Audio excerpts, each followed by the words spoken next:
이번 영상은 석가모니가 인류에게 남긴 것은 이라는 주제로 만들려고 합니다. 예, 일반적으로 이제 제가 이 석가모니에 대한 내용이 사실상 너무 방대하죠.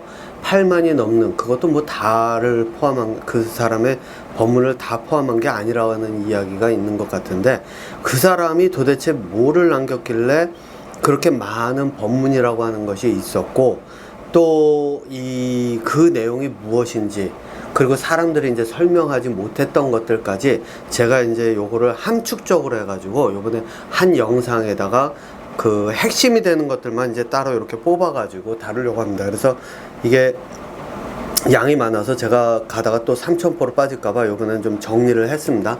이 정리를 해 놓은 거를 가지고 이제 기본적으로 하려고 그러는데, 요거를 네 가지로 제가 분류했어요. 뒷면에 있나? 뒷면에는 예, 딱 한 줄 써져 있으니까 뭐 뒷면은 뭐 다루게 되면 다루고요. 그거는 조금 다른 내용이 있는 것 제가 이걸 왜 써놨는지 모르겠는데 어쨌든 다른 내용이 있는 것 같긴 한데, 한번 이야기가 나오다 보면 다루고, 그렇지 않으면 뭐 그건 넘어가도록 하고, 요거를 네 가지로 이제 나눴는데, 이 네 가지로 나눠가지고 제가 이야기를 하려고 그러는데, 아마 이 영상을 보시면서 이런 생각을 하시는 분들이 있을 것 같아요. 이런 질문을 하시는 분들이, 야, 민동필, 네가 뭐를 얼마만큼 공부를 했길래 뭐 그렇게 석가모니에 대해서 이거는 이런 식으로 해석을 한다라고 하는 식으로 네 멋대로 해석을 하느냐라고 이야기하는 분들이 없지 않아 있을 걸로 생각이 됩니다. 물론 그 얘기는 제가 이제 조금 있다가 본격적으로 이야기가 들어가면서 제가 그 안에다가 이제 내용을 담을 예정이니까요. 그러고 제가 하는 이야기가 완전히 뜬금없는 이야기가 아니다라고 하는 것을 사실상 이제 제가 좀 증명도 좀 해야 되겠죠. 그래서 제가 알기로는 이름을 안 써놨네요. 무슨 교수라고, 서울대학교 무슨 철학과 교수인 것 같아요. 네, 이분이 어디선가 강의하는 거를 녹화한 게 유튜브에 올라가 있더라고요. 제가 그래서 이 영상 시작하기 전에 유튜브 이미지 캡처해서 거기에 제목도 있고 다 있으니까 그거를 먼저 한번 보고 오시라고 제가 이야기를 먼저 말씀을 드릴게요.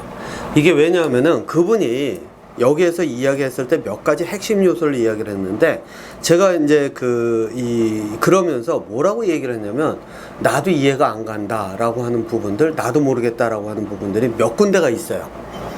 그리고 그 중에 하나가 뭐와 연결이 되어 있냐면 해탈하고 연결이 되어 있는 그 부분이 하나가 있고, 그리고 이제 물론 이제 그분은 또 다른 형태로 설명을 했지만은 그런 것들이 있고, 그 다음에 이제 사람들이 좀 혼동을 하고 있는 것들을 제가 종합을 해가지고 함축적으로 이야기를 하려고 합니다. 여기서 이제 그래서 제가 크게 네 가지 카테고리로 나눴는데, 그래서 요번 비디오가 좀 길어질 것 같긴 한데요. 어쨌든 그런 것들을 가지고 이야기를 하려고 합니다. 한 가지 이제 기존에 있는 그런 어떤 이 석가모니에 대한 내용들과 차이가 있는 거는 뭐냐면은, 이게 종교로 바라보고 있잖아요. 불교라고 하는 종교로 바라보는데, 저는 뭘로 바라보냐면 교육과 철학으로 바라봅니다.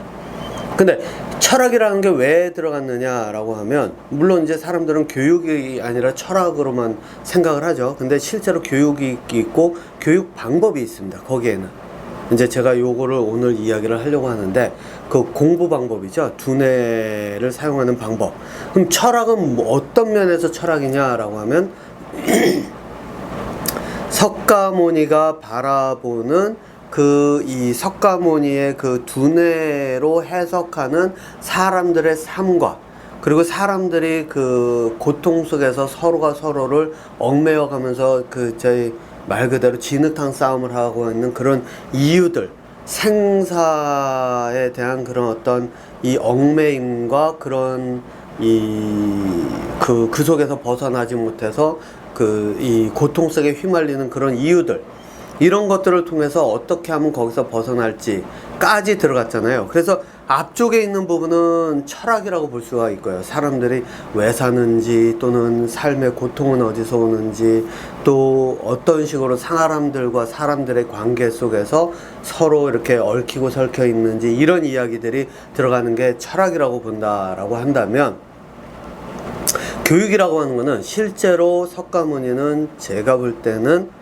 뭐 기록도 이제 그렇게 나와 있죠. 고통에서 벗어나는 방법을 사람들에게 알렸다는 거예요. 그러니까 교육이죠. 이거는 왜? 방법이니까요. 내가 지금 처한 상황에서 그걸 벗어나서 내 삶을 찾아가는 그 방법을 가르친 거니까 사실상 이게 이제 교육이라는 겁니다. 그래서 교육과 철학이 합쳐진 거. 그렇기 때문에 저는 이거를 종교로 보지 않는데, 여러분들은 이제 오늘 이 영상을 통해서 실제로 이제 왜 그런지 제가 보는 관점을 생각을 같이 해보실 수 있을 겁니다. 제가 여기서 이제 뭐 미리 말씀을 드리지만, 제가 항상 제 이야기하는 속에 있지만은, 뭐 다른 생각, 그리고 다른 관점, 다른 이론이 있으시면 저는 얼마든지 열려 있습니다. 네. 1대 100으로 해도 되고, 1대 10,000명이 모이셔서 저 한 명과 대적을 해도 되고, 저는 상관없습니다. 전 인류가 다 덤빈다 하더라도 저는 그런 것에 대해서 거부감 없이, 저는 뭐 토의를 하든 토론을 하든 원한다 그러면 얼마든지 가서 이야기를 할 수가 있습니다. 그러니까 뭐 의견이 다르다 그러면은 얼마든지 댓글 다세요. 다만 내 주장이 아니라, 내 생각이 아니라 다른 사람들의 주장을 빌어가면서, 예를 들면 석가모니가 말을 했는데, 또는 어떤 승려 어떤 사람이 이렇게 얘기했는데 이건 이거다더라, 이렇게 얘기하는 거, 이건 내 생각이 아니죠. 앵무새처럼 다른 사람들이 했던 말을 그대로 갖다가 복사해서 떠드는 것밖에 안 되죠. 예, 이런 경우만은 사실상 그렇게 저한테 접근하시면 아마 몇 마디 나누기 전에 댓글 지우고 달아날 확률이 굉장히 큽니다. 그런 사람들 많이 있었어요. 제가 그걸 처음 알게 된 게 뭐냐면, 원 댓글이 지워지니까 제가 쓴 댓글도 같이 지워지더라고요. 네, 어쨌든 그게 뭐 충분히 뭐 이해는 가는데, 어쨌든 그런 형태가 되기 때문에 사실상 제 유튜브에 댓글을 다른 사람이 없는 게 아니라 달았다가 지운 사람들이 굉장히 많습니다. 예. 그래서 제 댓글까지도 사라진 그런 댓글이 꽤 있는데, 어쨌든 그렇다는 걸 말씀을 드리고, 저에게 접근을 하신다라고 한다면 실제로 내 생각을 가지고 접근을 하셔야 그나마 대화가 이어질 겁니다. 저는 그런 사람들에게는 제가 최대한 제 의견과 함께 이 방법이나 이런 걸 나누는데, 그렇지 않고 이 승려 중에 유명한 예를 들면 원효라고 하는 대사가 이렇다더라 라고 이야기한다, 그거는 내 얘기가 아니잖아요. 그런 분들은 앵무새처럼 남의 말을 떠드는 정도의 수준이기 때문에 제가 그냥 그런 모습을 그냥 두고 보지는 않습니다. 그냥 당신은 앵무새다라는 걸 확실하게 보여주기 때문에. 그래서 이제 뭐 댓글 지우고 사라지는 것 같은데, 어쨌든 그렇습니다. 제가 4가지 분야로 나눴다고 그랬잖아요. 첫 번째는 해탈의 과정과 의미에 대한 것. 이 해탈이라고 하는 것이 석가모니뿐만 아니라 한 명이 더 있죠. 누구냐면 관세음보살로 알려진 사람. 네. 그래서 이 해탈의 과정과 의미, 이 둘의 해탈의 과정이 조금 차이가 납니다. 예, 그래서 여러분들께서 이제 그 차이도 제가 오늘 이야기를 할 거고, 그 다음에 해탈의 의미가, 해탈이 어떤 의미인지에 대한 내용과 함께, 실제로 해탈하는 방법을 제가 아주 방출을 할 예정입니다. 대방출. 예, 이렇게 제목에다 이제 쓸 건데, 실제 해탈의 방법을 거기다 그대로 적어 놓을 거예요. 그러니까 적어 놓는 게 아니라 제가 오늘 설명을 드릴 겁니다. 그리고 그게 의미하는 게 무엇인지, 이제 그 의미에 대한 이야기를 먼저 하고, 두 번째로 무슨 얘기를 할 거냐면, 무소유, 무아, 중도, 그리고 요 3가지. 이 3가지는 여러분들께서 보시기에는 항상 무소유와 소유하지 않는다는 것과 무아라고 하는 것과 중도 뭐 이래 놓으니까 이게 다 각각 세 개의 다른 개념으로 생각을 하잖아요. 예. 근데 실제로는 그렇지 않습니다. 요거는 하나의 이 하나를 설명하기 위한 다른 종류 형태의 그런 어떤 접근법이라고 보시면 돼요. 그러니까 핵심은 같다는 거, 뿌리는 같다는 거예요. 네. 그 이야기. 그 다음에 불교로서 이제 이 불교로서 종교로서의 그 불교를 이야기를 할 때 이제 이 승려들이 주로 하는 말이 우리는 대승불교야, 뭐 쟤네는 소승불교야, 이런 식으로 얘기를 하잖아요. 그런데 제가 이제 오늘 요 소승과 대승에 대한 이야기를 함께 다룰 텐데요. 여기서 이제 보시면 아시겠지만 실제로 지금까지 사람들이 대승불교로 알고 있는 거는 대승불교가 아닙니다. 그러면은 그 사람들은 대승불교가 아닌데 대승불교를 외치고 있는 이유는 뭘까요? 그 이야기가 이제 여기서 나오겠지만 실제로 그 이유는 딱 하나입니다. 대승불교로 가는 이 차원이 너무 높다 보니까 그 차원이 어디선가 사라지고 없으니까 소승불교에 머물면서 말로만 우리는 대승이다라고 떠드는 거예요. 네, 그 내용이 이제 들어갈 거고, 그 다음에 네 번째는 이 석가모니가 다양한 그런 분야의 다양한 이야기들을 다룰 수 있었던 이유, 그러니까 정치, 경제서부터 교육서부터 철학서부터 이런 것들이 다 들어가는, 그렇게 다룰 수 있었던 그 이유까지 이제 제가 다루려고 합니다. 자, 그러면은 이제 일단 시작을 한번 해볼까요? 먼저 시작하기 전에 요 한 가지는 더 짚고 넘어가야 될 게 있어 보이네요.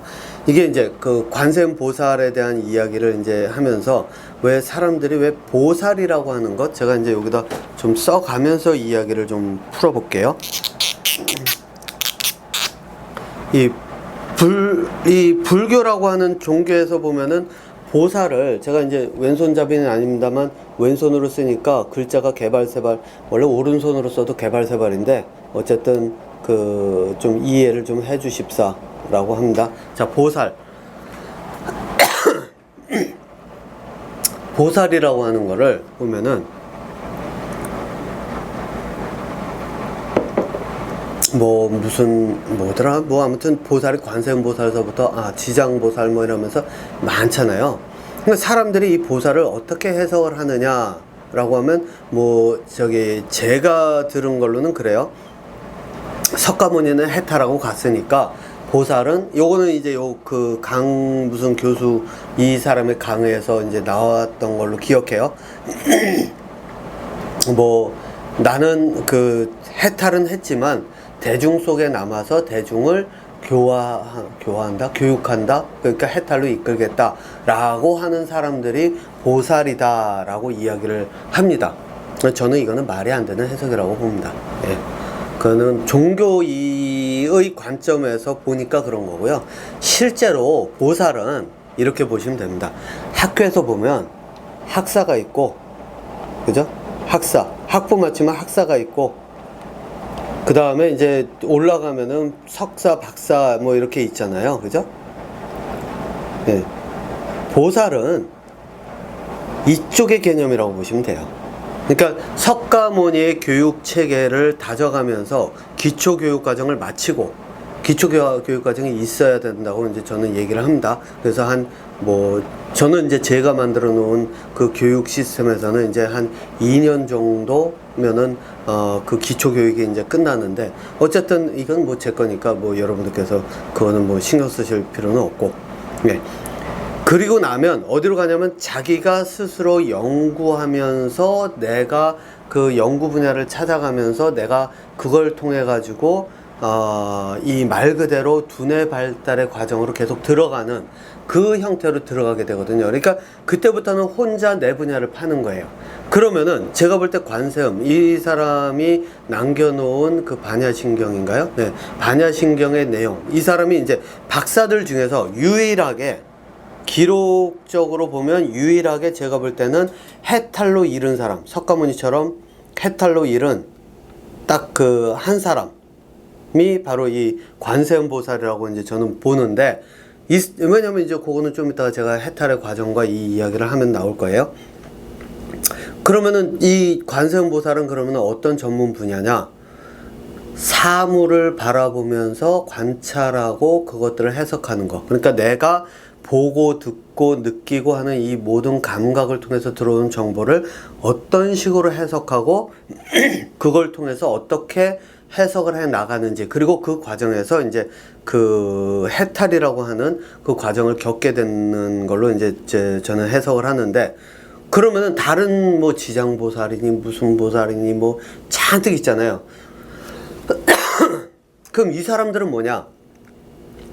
박사과정에서 내가 독립해서 내 분야를 파요. 예를 들면 이제 제가 알기로 지장 보살인가 하는 사람은 뭐 저희 그 지옥에 있는 중생도 교화하겠다는 식으로 얘기를 했다는데, 사실상 그 내용을 미뤄서 짐작해 보면 뭐냐면은 이 사람은 사후 세계를 연구를 하던 사람이 아닐까라는 생각이 들어요. 그러니까 사후 세계는 죽은 다음에 어떻게 됐을까? 그리고 그 죽은 다음에 가는 사람들이 이야기하는 세상들이 실제로 그게 의미가 있는 것인가 없는 것인가, 이런 것들을 하는데, 이제 이 나머지 이 관세음을 제외한 나머지 보살들은 석가모니와 같은 해탈의 단계로 올라가지는 않은 거죠. 그러면은 관세음 보살은 보살일 수밖에 없어요. 왜?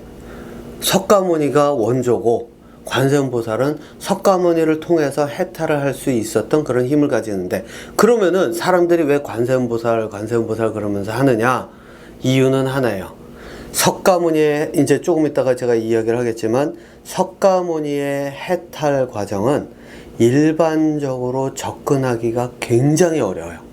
이거는 실제로 석가모니의 그 과정들이 다 있었어야 된다고 봅니다. 그게 어떤 거냐면, 깜깜한 밤중에 혼자서 그 힘든 고행의 길을 통해서 반쯤 죽다 살아나고 삐쩍 마르고 뭐 아무튼 뭐 그런 것들 있잖아요. 그죠?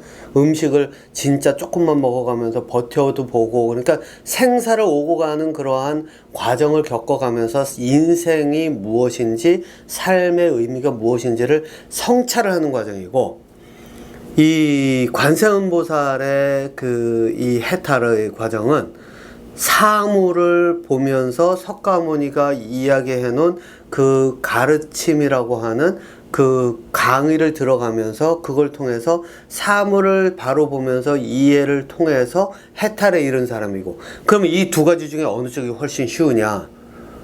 두 번째예요. 왜? 여기는 눈에 보이는 현상이고, 석가모니가 간 길은 보이지 않는 권력과 저희 성욕도 들어가죠. 그리고 삶과 죽음에 대한 내용, 그리고 돈이라고 하는 것, 이런 것이 들어가는 거기 때문에 보이지 않는 개념들이 굉장히 많아요. 그렇기 때문에 이쪽은 어려워요. 그러니까 관세음보살이 좀 더 유명할 수밖에 없는 게 현실이지 않았을까라고 하는 게 제가 보는 해석입니다. 제가 하는 해석입니다. 자, 그러면은 이제 해탈의 과정으로 본격적으로 들어가서, 그럼 석가모니의 해탈 과정은 무엇인가로 들어가서 이야기를 해보겠습니다.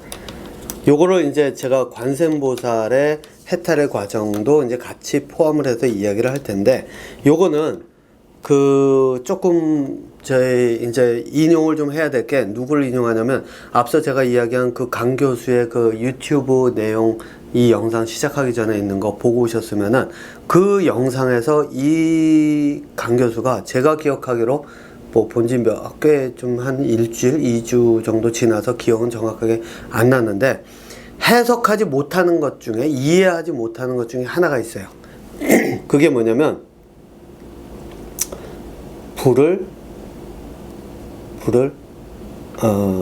저기 을자입니다. 요 리을입니다. 끄다.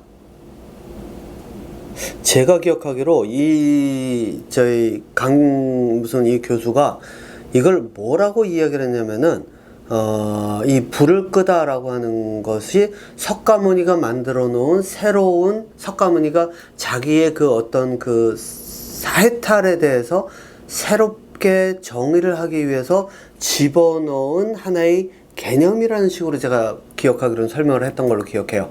그런데 이제 이거를 정확하게 이해를 못 하더라고요. 그리고 이제 이거를 가다 보니까는 이제 뭐라 그러면 활활 타오르는 다른 영상. 제가 이 사람 강의를 한 2개인가 3개를 봤거든요. 한 2개? 3개? 예. 중간중간 건너뛰면서 본 게 하나 있어서 뭐 다 본 걸로 치면은 숫자만으로는 3개인데 뭐라고 얘기를 하냐면 그냥 뭐 모닥불 피우는데 그 모닥불이 활활 타고 있을 때 그걸 다 끄는 것과 같은 현상인 거다라는 식으로 이제 설명을 하는데 이거를 설명 못하는 데는 이유가 있어요. 네. 이거는 실제로 불을 끄다라는 게 무엇을 의미하는지 이건 경험해 보지 않으면 알 수가 없는, 이거는 하나의 현상입니다. 현상. 자, 그러면 이게 현상은 현상인데 어떤 현상이냐? 왜 사람들이 이런 현상을 보지도 못하고 왜 사람들이 그러면 이 짐작도 하지를 못하느냐? 이유가 있어요. 이거는 어디서 일어나냐면 사람 머릿속에서 벌어지는 현상이에요. 두뇌에서 벌어진다는 얘기예요. 그러니까 두뇌 안에서 벌어지는 현상이다 보니까 사람들이 볼 수가 없죠. 이게 어떻게 이루어지는지, 저 물이 흐르면 물이 흐르는 게 있고 모닥불이 있는데 모닥불이 꺼지면 모닥불이 꺼지는 걸 내가 볼 수가 있지만은, 그래서 그걸 설명을 할 수가 있지만 두뇌에서 벌어지는 현상인데 이걸 어떻게 설명을 하겠어요? 설명이 안 돼요. 자, 그러면은 일단 이 현상부터 제가 설명을 하고 그 과정으로 들어가야 되겠죠? 과정을 먼저 설명하고 현상으로 들어갈까요? 예, 그게 낫겠네요. 예. 해탈의 과정을 먼저 제가 이제 하나씩 정리해 가면서 한번 볼게요.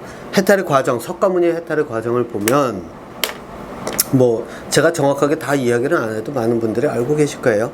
제일 처음에 뭐죠? 돈과 권력.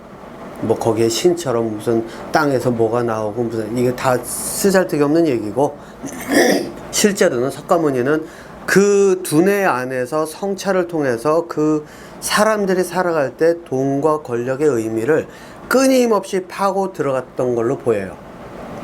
그러면 어떤 일이 벌어지느냐? 이거는 석가모니 뿐만 아니라 많은 분들이 이런 생각을 답을 얻게 되는 경우가 있을 거예요. 그게 뭐냐면, 야, 돈 그거 진짜 의미 없더라. 권력 그거 의미 없더라. 또 그 다음에 나오는 게 또 뭐가 있죠? 성욕도 있죠. 예쁜 여자들이 있고 막 그럴 때. 그럼 성욕이라고 하는 것도 파고 들어가면 성욕도 의미 없더라. 참 허망한 그런 어떤 하나의 섹스라고 하는 것도 그 자체가 그냥 사정하고 나면 끝나는 그런 어떤 허무함의 그런 하나이더라. 그리고 그 허무가 또 뭘까를 파고 들어가니까 이게 성욕이라는 것도 큰 의미를 둘 수가 없겠구나 라고 하는 것. 이거는 석가모니 뿐만 아니라 아마 많은 사람들이 성욕이라고 하는 것이 큰 의미는 없다 하지만 가끔 동물적인 본능에 이끌려서 성욕이 일어난다라고 하는 정도로만 생각을 하는 사람들이 많이 있을 거예요. 저는 개인적으로 어떻게 생각을 하느냐, 석가모니가 해탈하고 나서 실제로 성욕이나 뭐 이런 것들이 다 없어졌을까? 저는 아니라고 봐요. 왜? 성욕은 본능이에요. 이제 제가 본능에 대한 이야기를 또 하겠지만 권력욕도 본능이에요. 그 다음에 성욕도 본능이에요. 그 다음에 돈을 가지고자 하는 욕심도 본능이에요. 이 얘기는 뭐냐? 본능, 살아야 되는 그 살아있는 생명체에게선 항상 일어나는 욕구가 하나라는 거예요. 그러면은 석가모니, 이게 만약에 성욕이 없다 그러면은 식욕도 없어져야 되고, 그죠? 살아가면서 내가 뭔가 저희 먹고 살아가야 되는 모든 것들이 사라져야 되는데 석가모니는 식욕이 없는 건 아니잖아요. 그죠? 죽을 때까지 음식을 먹고 살았잖아요. 그렇기 때문에 내가 배고프면 음식을 찾고 그런 것들이 있다는 것 자체가 성욕이 있었다는 것은 저는 이제 그 기본 바탕으로 깔고 갑니다. 석가모니도 성욕이 있었다. 또 음식에 대한 그런 어떤 욕구도 있었다. 다만 차이가 무엇이냐? 이제 제가 그 이야기는 이 해탈의 의미에 들어가서 이제 이야기를 할 텐데, 어쨌든 그거 의미 없죠. 그 다음에 이제 남는 게 뭐가 있을까요? 사람에게 가장 크게 남아있는 것 중에 하나는 바로 생사의 갈림길이에요. 자, 여기가 이제 핵심인 거예요. 네. 성욕이 없다? 그 성욕이라는 게 없다는 게 아니라 성욕에 의미가 없다. 돈에도 의미가 없다. 권력에도 의미가 없다. 그러니까 나는 굳이 그런 권력을 찾을 의미도 없고 그것을 원하지도 않게 된다라고 하는 것이 하나씩 사라지고 나면 그 다음에 남는 거는 생과 사예요. 그러면 생과 사를 찾아갈 때 뭐가 있느냐? 먼저 내가 이 세상에 존재하게 된 태어나는 과정이 있어요. 그죠? 세상에 오는 과정. 그 다음에 뭐가 있으면 죽는 과정이 있어요. 여기가 이제 사죠. 여기가 사고 여기가 생이라고 한다면, 자, 그러면은 이 생이라고 하는 것을 놓고 보면, 찾아 들어가면, 그러면 생이 오기 전에, 내가 태어나기 전에, 그럼 나라는 존재는 무엇이었을까? 내가 죽고 나면 나라는 존재는 무엇이었을까? 끊임없이 그것들을 탐구해 가는 거예요. 자, 그러면 여기서 이제 한 가지, 여러분들 저는 뭐 이런 내용을 본 적은 없지만 석가모니가 영혼이 있다라고 하는 이야기를 한 적은 없을 걸로 저는 생각을 해요. 이건 제 추측이에요. 왜냐면 제가 직접 그 기록을 찾아보거나 이러질 않았기 때문에. 왜냐? 영혼이 있다고 생각을 하고 있었으면 해탈의 과정을 넘어가질 못해요. 자, 그러면 이제 여러분들 여기서 궁금하시죠? 네, 뭐냐? 과정? 생과 사의 의미도 없고 삶이 오기 전에 없다. 뭐 기본적으로 그 불교에서 주장하는 게 뭐가 있냐면 공을 주장하잖아요. 없다와 다르다는 식으로 이야기하면서 공을 주장하잖아요. 하지만 사실상 이 공이라고 하는 것도 없다는 마찬가지거든요. 그럼 없다를 주장을 한다라고 한다면 실제로 영혼도 없고 윤회도 없고 아무것도 없어야 돼요. 그죠? 그런데 그게 있는 걸로 착각하고 막 이런 식으로 이야기를 하는데, 여기에서 영혼이 있다라고 하면 생과 사를 뛰어넘어서 지나가는 해탈의 과정으로 넘어갈 수가 없어요. 왜? 여기는 불을 끄는 현상을 직접 봐야 되는 거거든요. 예. 자, 그러면 제가 볼 때는 이제 석가모니는 어느 방향으로 갔느냐? 사람이 죽었다? 나는 생각을 한다. 이게 머릿속에서 생각이 오는 것이라고 볼 수가 있고, 왜냐면 뭐 팔 잘라진 사람도 생각을 할 수가 있고, 또 다친 사람도 생각을 할 수가 있고, 그렇기 때문에 이제 제가 볼 때는 머릿속에서 벌어지는 현상이라는 건 분명히 이제 그거는 알고 있었을 텐데, 그럼 석가모니 같은 경우에는 이제 그 수행이라는 걸 하면서 이 죽은 시체나 뭐 죽은 후에 그 모습들을 봤을 거 아니에요. 그럼 뭐를 보느냐? 시체들이 다 썩고 사라져가지고 결국에서는 남는 게 없이 다 분해가 돼서 사라지는 것. 그러면은 분해가 돼서 사라지는 그 과정 속에서 그 두뇌가 생각하고 있던 그런 어떤 그 실체가 있는 그런 어떤 기관도 사라질 텐데, 그럼 생각을 할 수 있을까? 라고 하는 그런 과정서부터 들어가다 보면 결국은 없다로 들어가겠죠. 가능성이 없다. 그러면은 없고 나면, 그럼 죽고 난 뒤에 남는 건 무엇일까? 그럼 없다 로 가겠죠. 그럼 반대로 태어나기 전으로 가도 태어나기 전에도 말 그대로 존재하지 않았던 것들이 사람 몸에서 만들어졌다가 정자난자가 만들어졌다가 그것으로 인해서 사람이 태어날 수 있다 라고 하는 것이 가면, 그럼 그 존재는 이미 그전에는 존재하지 않았다. 사람이 살아있기 때문에 그 존재가 만들어진 거다 라고 하는 결론으로 갈 수가 있겠죠. 자, 그러면 여기까지 없다로 갔어요. 그럼 남는 게 뭐가 있을까요? 없습니다. 그런데 여기에는 한 가지 요소가 들어가야 돼요. 그게 뭐냐? 머릿속에서 실제로 이제 이게 이제 뭐 예를 들면 시체라고 할게요. 사람이 죽은 시체가 분해돼서 사라지고 나서 그 공간이 완전히 사라져서 없어지는 형태. 그래서 그 형태도 보이지 않게 되는 것. 이게 어떻게 되느냐? 두뇌에서 그 과정이 다 그려져야 돼요. 그럼 다 그려지면서 시체가 이렇게 눈을 감고 한번 생각을 해보세요. 시체가 하나하나 다 사라지고 그것들도 결국에 가서는 뼈도 부서져서 풍화돼서 사라지고 나면 그 시체가 있던 자리는 완전히 비어버리죠. 비어버리면 뭐가 되죠? 공간적으로 공이 돼요. 공간적으로 빈 상태가 돼버려요. 그러면은 이게 머릿속에서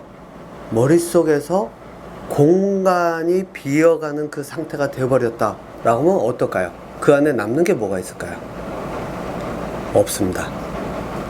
네, 실제로 머릿속이 비어있는 상태. 그래서 그 없다와 공이라고 하는 걸 다른 그걸로 생각을 하는데, 실제로는 없다라고 하는 거는 이게 존재하지 않을 수 있겠구나, 없구나 라고 하는 것이 들어가는 반면에 공을 이야기할 때 이게 좀 다르게 저희 경전 해석하는 사람들은 해석하잖아요. 그거를 다르게 해석하는 이유가 뭐냐면, 없다는 내가 그냥 이 종이가 여기 있었는데 이 종이가 사라져서 없다가 돼요. 그죠? 그런데 공이라 비어있다라고 하는 거는 뭐냐면, 머릿속에 3차원적 구조가 그려지고 그 3차원적 구조가 그려진 상태에서 그 공간이 그 물건 안에 존재하던 물건들이 다 사라지고 나면 말 그대로 암흑만 남는 상태. 그게 이제 공인 거예요. 그러면 여기서 이제 여러분들께서 이제 그 질문을 하시겠죠. 야, 민동필, 너는 어떻게 이걸 알아? 라고 하시겠죠. 예, 저는 알아요. 왜? 이 과정을 제가 직접 겪었기 때문에 알아요. 근데 저는 석가모니의 그 과정을 겪어서 그 과정을 겪지를 않았어요. 그럼 제가 겪은 과정은 어디냐? 여기서 나오는 게 이제 누구냐면 관세음보살의 이야기로 갑니다. 자, 그래서 이거는 제가 예전에 이 불을 끈다라고 하는 거는 강 교수, 제가 이름을 정확하게 모르니까 그냥 강 교수라고 하면 얘기할게요. 강 교수의 강의에서 이제 들은 이야기고, 그리고 불을 끈다는 게 이제 그 의미예요. 제가 좀 이따가 이제 불을 끈다는 게 정확하게 어떤 의미인지 제가 설명을 드릴 텐데, 실제로 티벳에 제가 예전에 그 불교 다큐멘터리를 하나 본 적이 있었는데 굉장히 오래전이에요. 한 10몇 년 전이라고 보이는데, 기억에는 그 티벳의 승려들이 뭐라 하냐면 석가모니의 해탈을 이야기하면서, 석가모니가 해탈을 하는데 마지막에 뭔 일이 벌어졌는데 그 뭔 일이 아직까지 알려지질 않았다. 근데 그게 해탈의 핵심이 되는데 그게 알려지지 않았다라는 식으로 얘기했어요. 그게 바로 이거예요. 불을 끄는 과정. 그 불을 끄는 과정을 다른 걸로 표현을 하자면 뭐냐면, 비어있는 상태, 완전히 3차원적인 그런 이미지가 형성이 되어 있는 상태에서 완전히 비워버리는 상태, 바로 그 상태라는 거예요. 자, 그러면은 제가 요거를 관세음보살의 해탈로 넘어가서 이야기를 해볼게요. 자, 석가모니는 생과 사를 넘나드는 과정을 거쳐가면서 죽음을 끊임없이 파들어갔을 것으로 생각되고, 그 다음에 또 생에 대한 삶의 이전의 단계를 파고 들어갔을 과정을 통해서 실제 머릿속에서는 이미지가 그려진 시체들이 다 사라지고 나서 그 다음에 완전히 비어있는 상태가 되고 나면서 바로 그 순간에 해탈이라고 하는 걸 이뤘다라고 한다면, 관세음보살은 조금 다릅니다. 이 사람의 그 이야기, 반야신경에서 보면 존재라고 하는 거, 있는 것이, 존재하는 것이 존재하지 않는 것이고, 존재하지 않는 것이 존재하는 것이다. 그러면서 이거를 해석을 할 때 상대성이다 라고 이야기를 하는 거죠. 예를 들면 이런 거죠. 우주에 별들이 존재하는데 그래, 별들이 여기 있고 여기 있고 있어. 그러면은 그 별들과 별들 공간은 어떻지? 가까이 가서 들여다보면 그 공간이 사라지잖아요. 그죠? 네, 그 공간이 사라져요. 이런 식으로 물질과 물질 사이에 공간이 비어있고 가득했던 것으로 보이지만, 가까이 가서 보면 실제로는 그 모래와 모래 사이는 떨어져 있고 그 안은 비어있고, 뭐 이런 식으로 상대적인 개념들이 들어가 있단 말이에요. 자, 그러다 보니까 어떤 일이 벌어지느냐, 여러분들 이제 이거 생각해 보세요. 여기 별들이 굉장히 많아요. 별들이 많은데 별을 머릿속에 이제 3차원적 구조로 그림을 그려요. 그럼 별들이 3차원적으로 그림이 그려지고 나면 머릿속에 있으면 별들 뒤에 배경은 뭐죠? 완전히 깜깜해요. 그죠? 자, 그러면은 거기 있는 상태에서 별과 별이 존재하고 있는데 두 개가 있는데 그래 내가 그러면 점점 가까이 가보지 뭐. 머릿속에서 이제 그 그림을 그려가는 거예요. 이걸 여러분들 어떻게 보시면 되냐면 뭐 당구든 뭐 이런 걸 많이 치신 분들은 예전에 제가 이런 얘기 들었어요. 친구들한테서 당구를 하루 종일 치고 가서 딱 누웠더니 천정에 당구대가 그려지고 공이 이렇게 있으면서 공들이 굴러다니고 이런 얘기를 하더라고요. 바로 요거예요. 이게 이미지가 머릿속에 뚜렷하게 그려지는 거거든요. 그러면은 그 이미지가 왜 그려졌느냐라고 하면 당구를 치면서 그 당구에서 벌어지는 현상들을 머릿속이 계속 받아들인 상태에서 있다 보니까 그게 머릿속에서 그려질 수가 있는 거예요. 똑같아요. 밤하늘의 별을 계속해서 쳐다보고 있다 보면 밤하늘의 별의 그 암흑과 같은 그 공간이 있고 그 사이에 별이 반짝이는 별들이 존재한단 말이에요. 그러면은 내가 그 별과 별 사이를 두뇌 속에서 찾아 들어간다라고 하면 별과 별이 멀어지면서 이게 내가 가까이 갈 때 이 암흑과 같은 공간으로 들어가면 어떤 일이 벌어질까요? 이 자체도 비어있죠? 공이 되죠? 예. 말 그대로 두뇌에는 빈 공간으로 들어간다는 얘기예요. 그 두뇌가 빈 공간으로 들어가면 어떻게 될까요? 아까 얘기한 불이 꺼져요.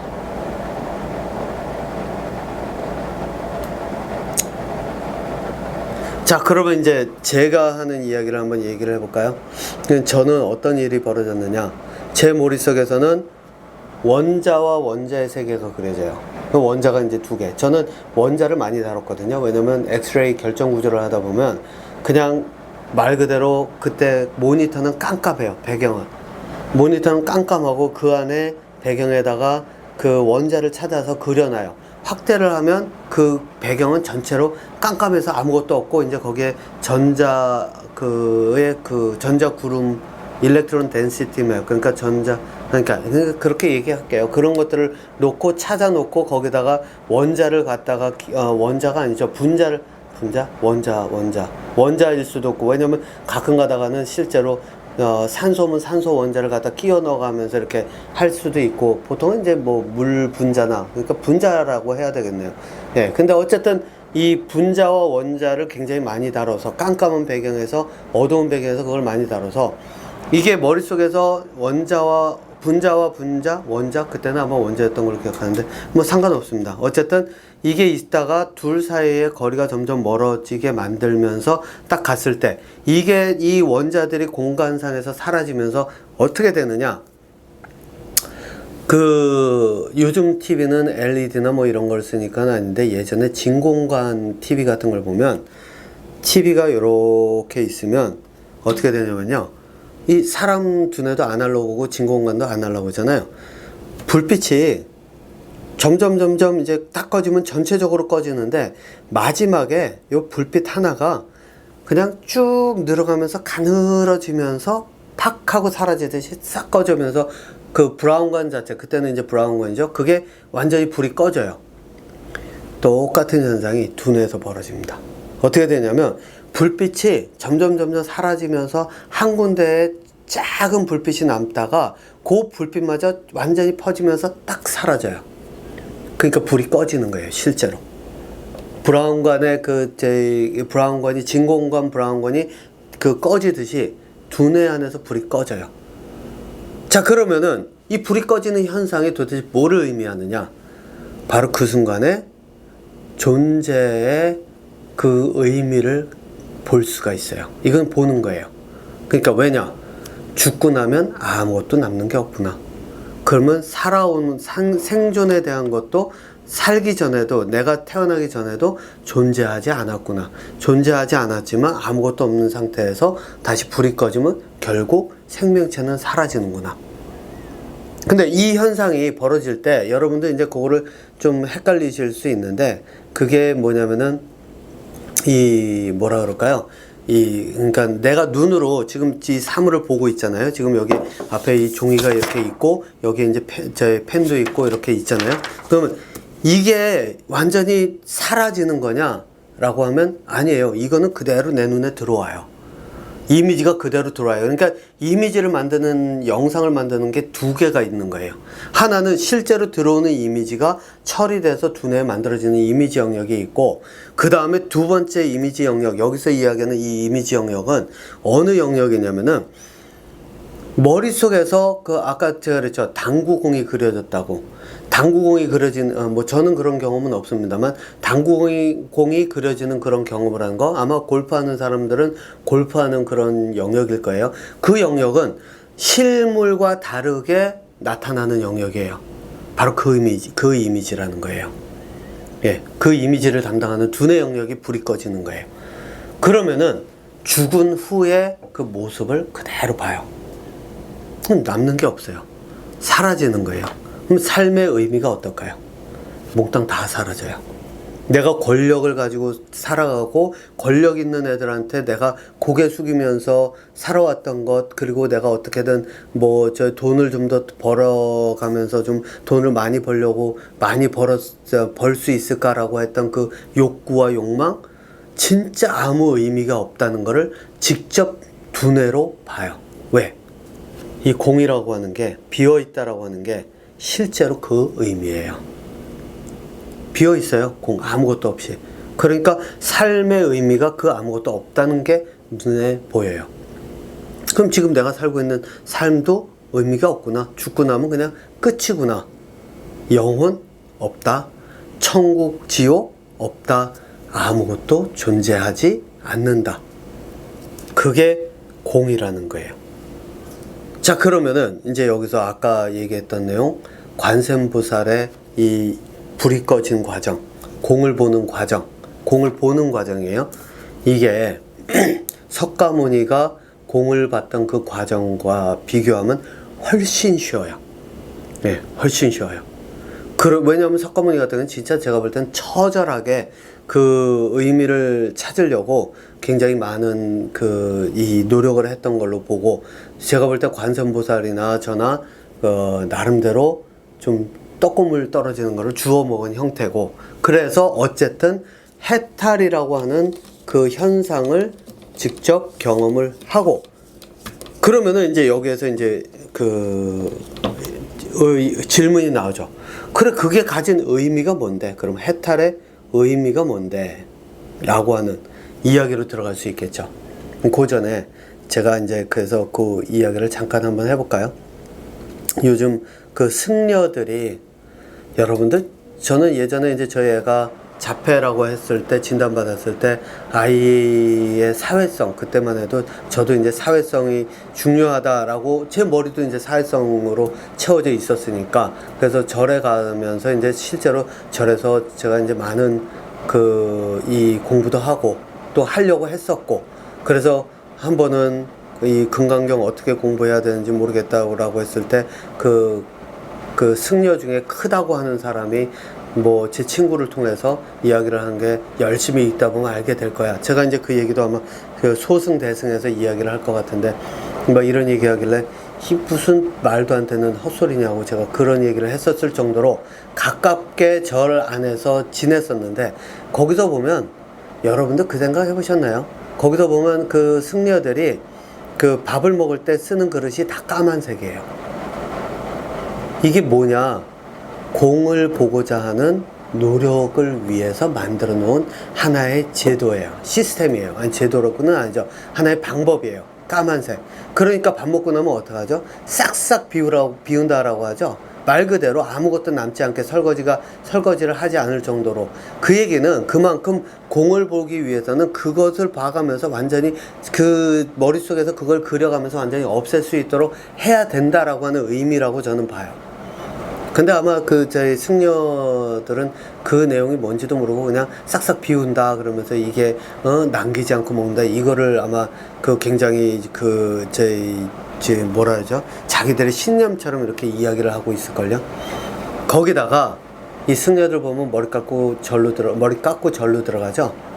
그 머리 깎는다는 의미가 뭘까요? 사회를 떠나는 거잖아요. 그죠? 물론 이제 그러고 나서 자기들끼리 사회를 만들어가지고 그 속에서 서로 지지고 볶고 살아가는. 그러니까 이제 사회의 형태만 바뀌었지 똑같은 형태가 돼버리는데, 사회를 떠난다? 이게 뭐를 떠날까요? 뭐를 의미할까요? 이거는 사회성을 버린다의 의미가 있어요. 그러니까 이걸 완전히 해석이 엉뚱하게 하는데, 왜냐하면 사회성은 생존을 위해 꼭 필요한 거예요. 그러면 공을 보고자 한다면 생존을 떠나야 돼요. 석가모니처럼 공을 보고자 하면, 석가모니처럼 공을 보고자 봐서 해탈하고자 하면 생존을 떠나야 되니까 사회성을 버리겠다는 의미로 이제 저는 절에 들어간다라고 이제 저는 보는데, 그런데 그 속에 들어가서 서로 권력자 만들어 놓고 저희 그 돈줄 잡으려고 뭐죠? 뭐 저거 들어가고 뭐 저희 싸움 벌어지고 막 이러죠. 예. 그 실제로 의미를 제대로 모른다고 보시면 돼요. 예. 그래서 그런 것들이 이제 그런 현상이 벌어진다라고 보시면 돼요. 자, 그러면은 도대체 해탈의 의미는 무엇이냐라고 하면, 해탈의 의미는 이거예요. 두뇌의 작용. 두뇌가 인간의 이 두뇌 활동, 인간만이 가진 고유한 두뇌 활동이 가능하도록 이 장애물을 치우는 역할을 해요. 자, 그러니까 이제 예를 들어서 여기 있으면, 여기는 생존을 위한 동물적 본능이 있어요. 동물의 두뇌예요. 이게 이제 내가 제 욕구와 욕망과 또 이 즐거움을 쫓아가는 것, 뭐 이 몸에 오는 저희 맛있는 음식을 먹어서 만족하고, 뭐 즐거운 노래를 들어서 즐겁고 환호하고, 슬픈 드라마를 봐서 슬프고, 그러면서 감정의 그런 해소를 통하고 위로를 받고, 이렇게 살아가는 그 감정, 그 삶에 힘을 주고 있는 그러한 그 동물적 본능들에 이끌려간 것, 먹을 걸 쫓고 색욕을 쫓고 또 이 돈을 쫓아가면서 권력욕을 쫓고, 그래가면서 이 사람들이 생각할 때 이게 그 돈에 대한 욕구, 권력에 대한 욕구가 많이 가지면은 충분히 가졌으니까 더 이상 욕심이 없을 것 같잖아요. 실제로는 이 생존 본능은 반대로 가요. 있으면 있을수록 더 많은 걸 요구하게 되거든요. 원하게 되고. 어쨌든 그런 욕구들을 한 번에 공이라고 하는 것, 비어있는 상태를 보게 됨으로써 그 자체가 죽고 나서 사후에 결국은 비어가는 것이니까 이 자체가 결국은 아무 의미 없다라고 하는 것을 보면서 이 자체를 다 치워버려요. 생존의 기존에 매달렸던 그 모든 것들, 집착이라고 하는 것들에서부터 이 욕망과 욕구 다 치워버려요. 그럼 남는 게 뭐가 있느냐? 내 두뇌만 남아요. 뭐 그게 다 치운다고 뭐 치워지는 건 아니고, 그거에 치워지는 게 의미가 없다는 걸 보기 때문에 실제로 동물적 욕구를 이제 나중에 하면 통제를 하게 되는, 통제를 하면서 살아가게 되는 게 되는데, 어쨌든 이제 일단은 그렇게 얘기를 해볼게요. 그래서 이제는 결국은 내가 이 두뇌의 자유를 얻어요. 하지만 문제가 있어요. 뭐냐? 지금까지 이쪽 두뇌를 통해서 제대로 써본 적이 없어요. 그럼 어떻게 해야 되죠? 처음부터 다시 시작하는 거예요. 기초부터. 그래서 사람들의 삶을 보면서 내 삶을 돌아보고, 사람들의 삶을 보면서 왜, 무엇 때문에 왜 이런 현상이 벌어지는지 그 내용들을 다 찾아가요. 처음에는 그 사람들의 의미를 찾죠. 예를 들면 어떤 사람이 사랑하는 사람을 잃었어요. 그러면은 뭐 사랑하는 사람, 그 사람 좀 살려서 내가 같이 내 지금 살고 있는데 같이 살고 싶어요. 그럼 사랑하는 사람 잃었어? 근데 그래 너 사랑 많이 했구나. 그 사람 많이 사랑했구나. 그런데 생명의 현상이 그 사람을 다시 되돌릴 수 있는 걸까? 네가 한번 스스로 생각을 하고 한번 찾아봐라. 이 세상에 그렇게 되살아나서 살아와서 내 옆에 있을 수 있는 그런 존재가 존재할 수 있을지. 그래가면서 이제 실제 현실을 통해서 그걸 깨달을 수 있도록 하는데, 처음에는 가르치는 게 아니라 이끈다라고 하는 쪽으로 가요. 이끈다. 왜? 아직까지 두뇌를 다 활용할 수가 있지가 않거든요. 하지만 시간이 지나면서 이제 어떻게 되느냐, 두뇌 사용 방법을 계속 깨달아요. 아, 이렇게 하니까 답이 나오는구나, 저렇게 하니까 답이 나오는구나, 아, 요거를 이런 식으로 이렇게 해가지고 가니까 이거에 대한 해석을 찾을 수 있구나, 그러면 이거에 대한 인과의 과정을 이렇게 찾아 들어가니까 원인, 결과가 있으면 원인으로 갈 수가 있구나. 그래가면서 그것들을 하나하나 다 찾아가는 방법을 찾아요. 그 방법을 찾고 나면 그 다음에 어떻게 하면 되죠? 방법? 이 방법을 다른 사람들에게 가르치기 시작하는 거예요. 실제로 방법을. 왜? 다른 사람들은 그 방법을 찾아본 적이 없으니까. 아직까지 공부를 한다 그러고 힘들고 어렵게 공부를 하고 있는데 이 방법을 써서 적용을 하면 공부가 쉬워지고 즐거워질 수 있으니까 공부 방법서부터 이 모든 것들을 다 사람들에게 가르쳐요. 어떻게 가르치느냐? 학교 공부하는 학생들에게는 학교 공부를 주제로 해서 공부하는 방법. 뭐 지장보살 제가 얘기했죠. 사후세계에 대한 그런 거를 내가 찾아보겠다고 하는 학생이 있으면 그 찾는 방법에 대한 그 방법을 거기에 적용하고, 그 다음에 관세음보살처럼 그 저희 사물과 관찰과 이런 거를 통해서 가겠다라고 하면 그걸 찾아서 가는 방법. 정치를 하는 사람이 있으면 그 정치하는 것을 통해서 찾아가면서 하나씩 그 근원을 찾아가면서 그 두뇌를 활용하는 그 방법. 지도자라고 하는 사람들, 경제를 하는 그 사업을 하는 사람들, 자녀를 키우는 자녀들, 뭐 제가 하는 것처럼 자폐 아이들을 키우는 부모님들 대상으로 해서 실제 아이들의 두뇌 발달을 할 수 있는 그 방법을 가르치는 그 방법, 교육으로 실제로 들어가는 거예요. 그러고 보니까 이게 제가 4번째 해야 될 거를 지금 이미 당겨서 하고 있네요, 순서가. 그래서 4번째 하고 있는 거 지금 여기다 접목을 시켜서 이제 이야기를 한번 해볼게요. 자, 그러니까 어떤 일이 벌어지냐면 지식적으로는 다 몰라요. 반도체 굳이 다 알아야 될 이유도 없어요. 법전 수만 개의 그 수천 수만 개의 그 법전 뭐 그렇게 되나요? 그거를 내가 다 알아야 될 필요가 없어요. 하지만 접근할 수 있어요. 법이란 게 왜 존재하지? 그러면 그게 그렇게 존재한다면 그 법을 어떤 식으로 어떻게 해석을 해야 되지? 예를 들어서 검사라고 하는 사람들은 뭐 제가 이거는 어디서 들었던 얘기 같아요. 피해를 입은 사람을 대변해주는 변호사의 역할을 하는 쪽이다. 그러니까 사람들이 그 검사를 이제 그 벌을 잘못한 애를 벌을 주는 거다라고 생각을 하는데 실제로는 피해 입은 사람을 대변을 해야 돼요. 그죠? 그리고 변호사는 이제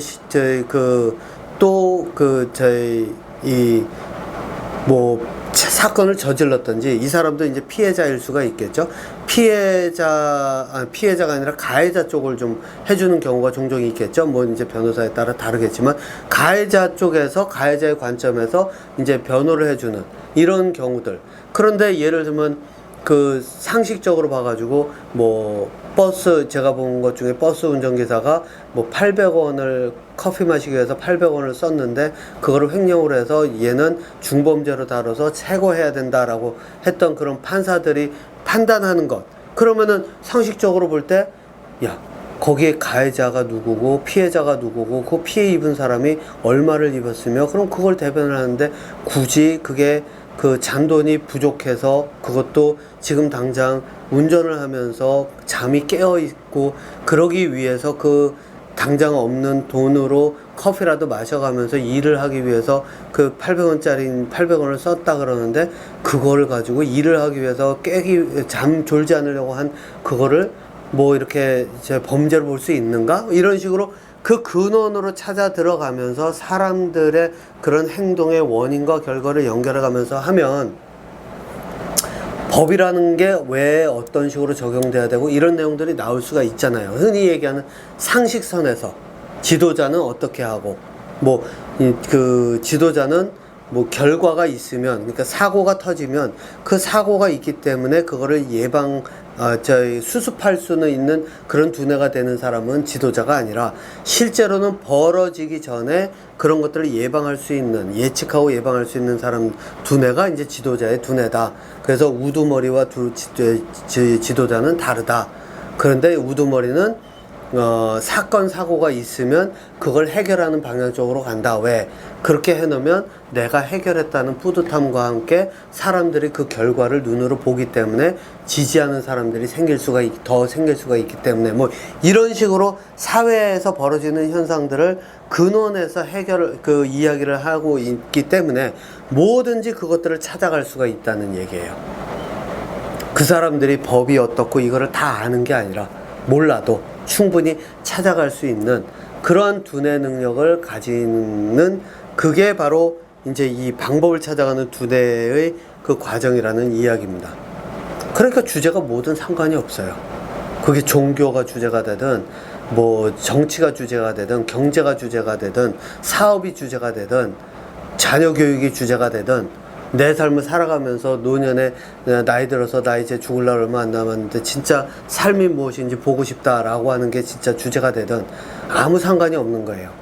그러니까 제가 그랬죠. 보살이라고 하는 그 의미가 제가 해석하기로는 석가모니의 그 교육을 상위 단계까지 배워서 자기의 길을 찾아가는 그 연구를 하는 사람들이었을 걸로 본다라고 이야기를 했잖아요. 그러니까 보살은 수도 없이 많을 수 있는 거예요. 각 분야에 다 걸쳐져 있으니까. 다만 이제 그 보살이 나오려고 하면 실제로 석가모니의 그 교육을 통해서 가야 되니까 석가모니의 제자가 돼서 그 기초과정 거치고 이렇게 갔어야 됐겠죠. 자, 어쨌든 이 해탈의 의미는 뭐냐? 그 자체로 삶의 고통, 제 삶의 의미를 보기 때문에 돈을 쫓아가면서 했던 쫓았을 때 오는 괴로움이나 이런 거는 한 번에 사라질 수는 있죠. 하지만 그게 중요한 게 아니라 진짜는 두뇌의 활동을 찾아가는 그 과정이 핵심이다라는 거예요. 자, 그러면은 이제 여러분들 이제 그 생각을 해보실 수 있죠. 그러면은 꼭 해탈을 해야 이거를 갈 수 있을까? 아니죠. 공부 방법을 익혀서 내가 사회를 바라보고 내가 공부하는 그 공부 주제를 놓고 그것에 대한 인과의 법칙을 찾아가고 이것들이 들어가면 해탈하지 않아도 두뇌를 활용하는 과정으로 계속 갈 수가 있다는 거예요. 즉 무슨 말이냐면 깨달음을 계속 이어가는 그 과정으로 들어갈 수가 있다는 얘기예요. 그럼 두뇌가 내가 아무리 해도 진짜 이 머릿속에 이미지도 그려지지 않고 그래서 나는 해탈을 한 번에 이룰 수도 없고 또 해탈을 이루고 나면 실제 두뇌는 자동으로 지가 스스로가 움직이기 시작하니까요. 근데 그러지도 않고 그럼 나는 어떻게 해야 되느냐? 방법은 이거예요. 그리고 그 방법이 어디에 남겨져 있느냐? 석가모니가 남겨놓은 수많은, 특히 이제 제가 볼 때는 그 금강경의 그 해탈이 아니라 이 두뇌 발달의 과정으로 가는 그 방법이 거기에 적혀 있다고 이제 저는 이야기를 합니다. 자, 그러니까 해탈의 그 과정과 의미, 아마 여러분들이 지금까지 생각했던 것과는 굉장히 많이 다를 거예요. 예, 이거는 두뇌에서 벌어지는 현상이고 그 두뇌에서 벌어지는 현상을 통해서 이 두뇌를 활용할 수 있는 그 과정으로 들어가는 그 길목일 뿐이라는 거예요. 예. 그럼 물론 이제 그 과정에서 이 돈에 악착같이 살아간다는 삶의 의미가 없음을 깨닫고, 그죠? 예, 한 번에 그걸 볼 수가 있고, 이제 그런 것이 들어갈 뿐입니다. 자, 이제 그러면 두 번째 주제로 들어가서 무소유, 그죠? 무소유. 그 다음에 여기 뭐죠? 무아.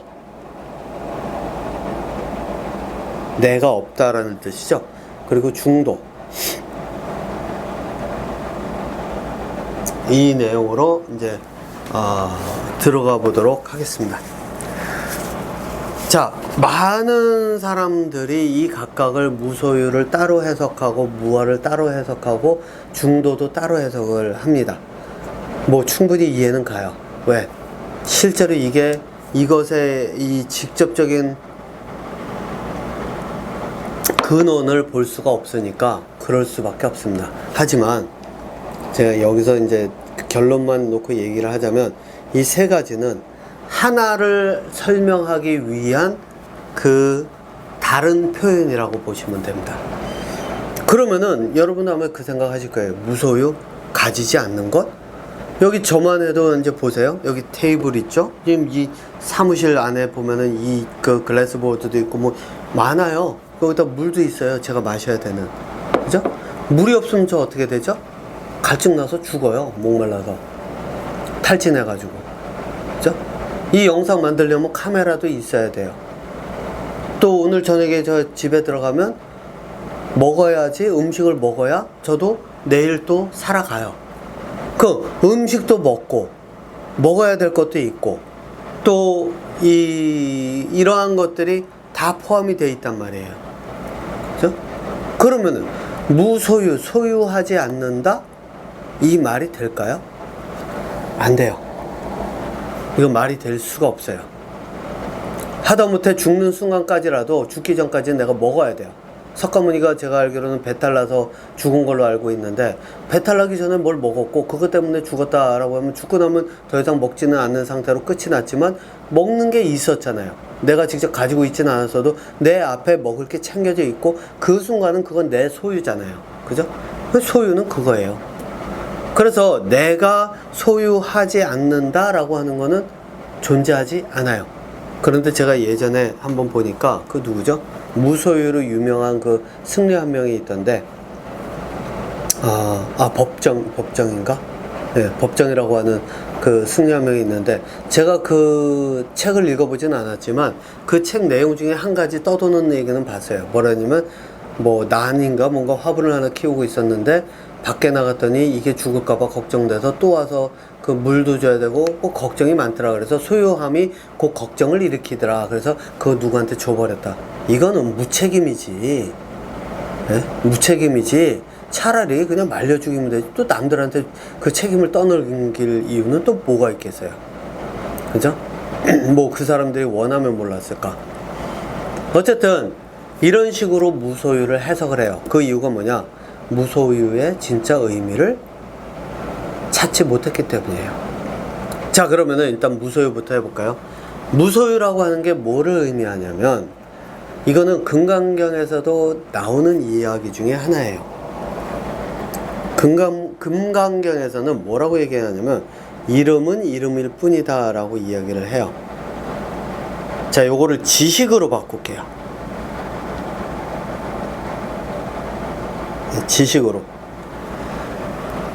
지식으로 바꾸면은 이제 예를 들면 컵이면 이거 컵이라고 이야기를 하는 거나 마찬가지죠. 그럼 컵은 지식이에요. 그럼 내가 컵이라는 걸 알아요. 그럼 내가 컵을 가지고 뭘 하죠? 이거 가지고 물 마실 수 있고 여기다 와인 담아서 마실 수 있고 여기다 샴페인 담아서 마실 수 있고 여기다가 뭐 저기 그 주스 담아서 마실 수 있고 요거트 담아서 마실 수 있고 이렇게 이야기를 해요. 그죠? 그럼 컵은 컵이에요. 그런데 이 컵이라는 걸 내가 알고 있다는 생각이 들면 어떤 일이 벌어질까요?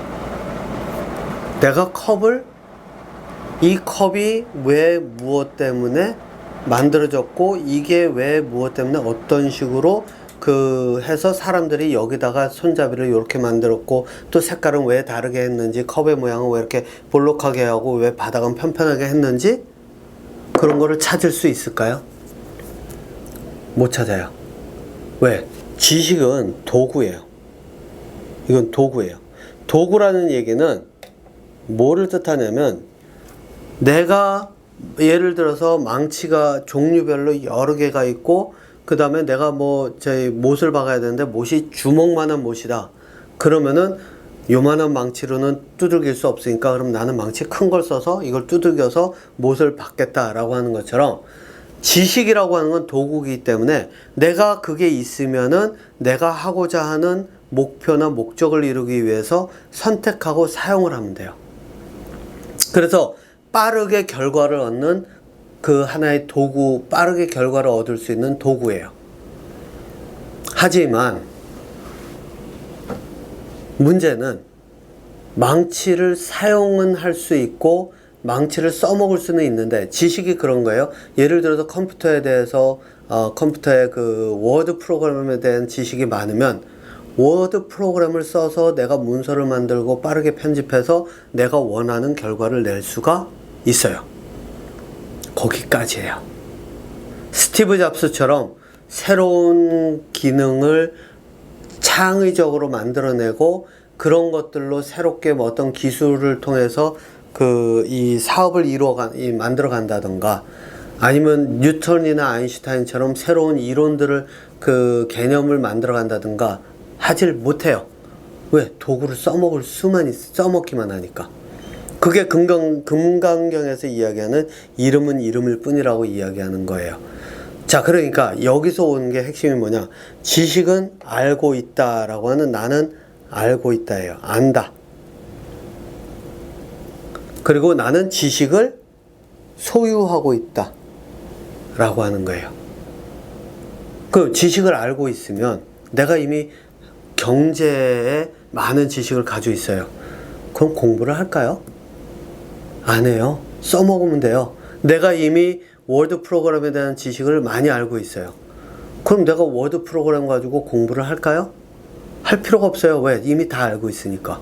공부할 필요도 없고 그냥 그거를 써먹으면 돼요. 지식을 소유하면 어떤 일이 벌어지냐? 두뇌가 그 지식을 써먹는 데만 초점을 맞추고 또 빠른 결과물에, 사람들은 결과물을 얻는 것에 희열을 느껴요. 왜? 내가 못을 박는데, 저희 그 컴퓨터 워드 프로그램을 얘기할게요. 지금 해야 할 일이 산더미였는데 지식이 많으니까 이거 방법을 뭐 찾고 이런 거 안 하고 그냥 딱딱딱딱 해가지고 기계적으로 딱 처리하니까 남들 3시간 할 때 나 1시간에 끝내요. 그러고 나면 나 어떻게 하면 되죠? 집에 가서 놀면 돼요. 그러니까 편해요. 그래서 지식을 소유하고 있으면 굉장히 편해요. 문제는 아까 그 해탈을 통해서 가는 두뇌를 사용하는 그 과정 있죠? 그 과정으로 갈 때는 이 지식을 소유하는 것 자체가 독이 돼요. 왜? 이미 알고 있으니까 생각을 할 생각을 안 해요. 생각을 안 하니까 지식만 써먹고 다녀요. 나중에 가니까 그러다 보니까 지식을 써먹지 않는 그 순간에, 예를 들어서 내가 워드 프로그램을 더 이상 쓰지 않는 상황이 오는 그 순간에, 이게 뭐 내가 워드 프로그램 컴퓨터가 망가졌다든가 아니면 뭐 직장에서 잘렸다든가 뭐 이래가지고 은퇴를 했다든가 이래가지고 워드 프로그램을 더 이상 쓰지 않는 상황이 온다? 그러면 내가 더 이상 그걸 쓰지 않는 순간 지식이 사라져요. 그럼 두뇌에 남는 게 없어요. 그럼 이게 어디로 갈까요? 치매로 직행해요. 자, 그렇기 때문에 두뇌를 쓰고자 한다면, 계속해서 생각을 통해서 인과의 법칙을 찾아가려고 한다면 지식이라고 하는 게 없어야 돼요. 소유하지 않는다라는 기본적인 접근법이 있어야 돼요. 그래서 나는 지식으로 소유하지 않는다. 그 얘기는 뭐냐면 내가 알고 있는 건 아는 게 아니다라는 생각을 가지고 그 다음부터 뭐를 하냐면 그 지식을 내가 탐구하기 시작해야 돼요.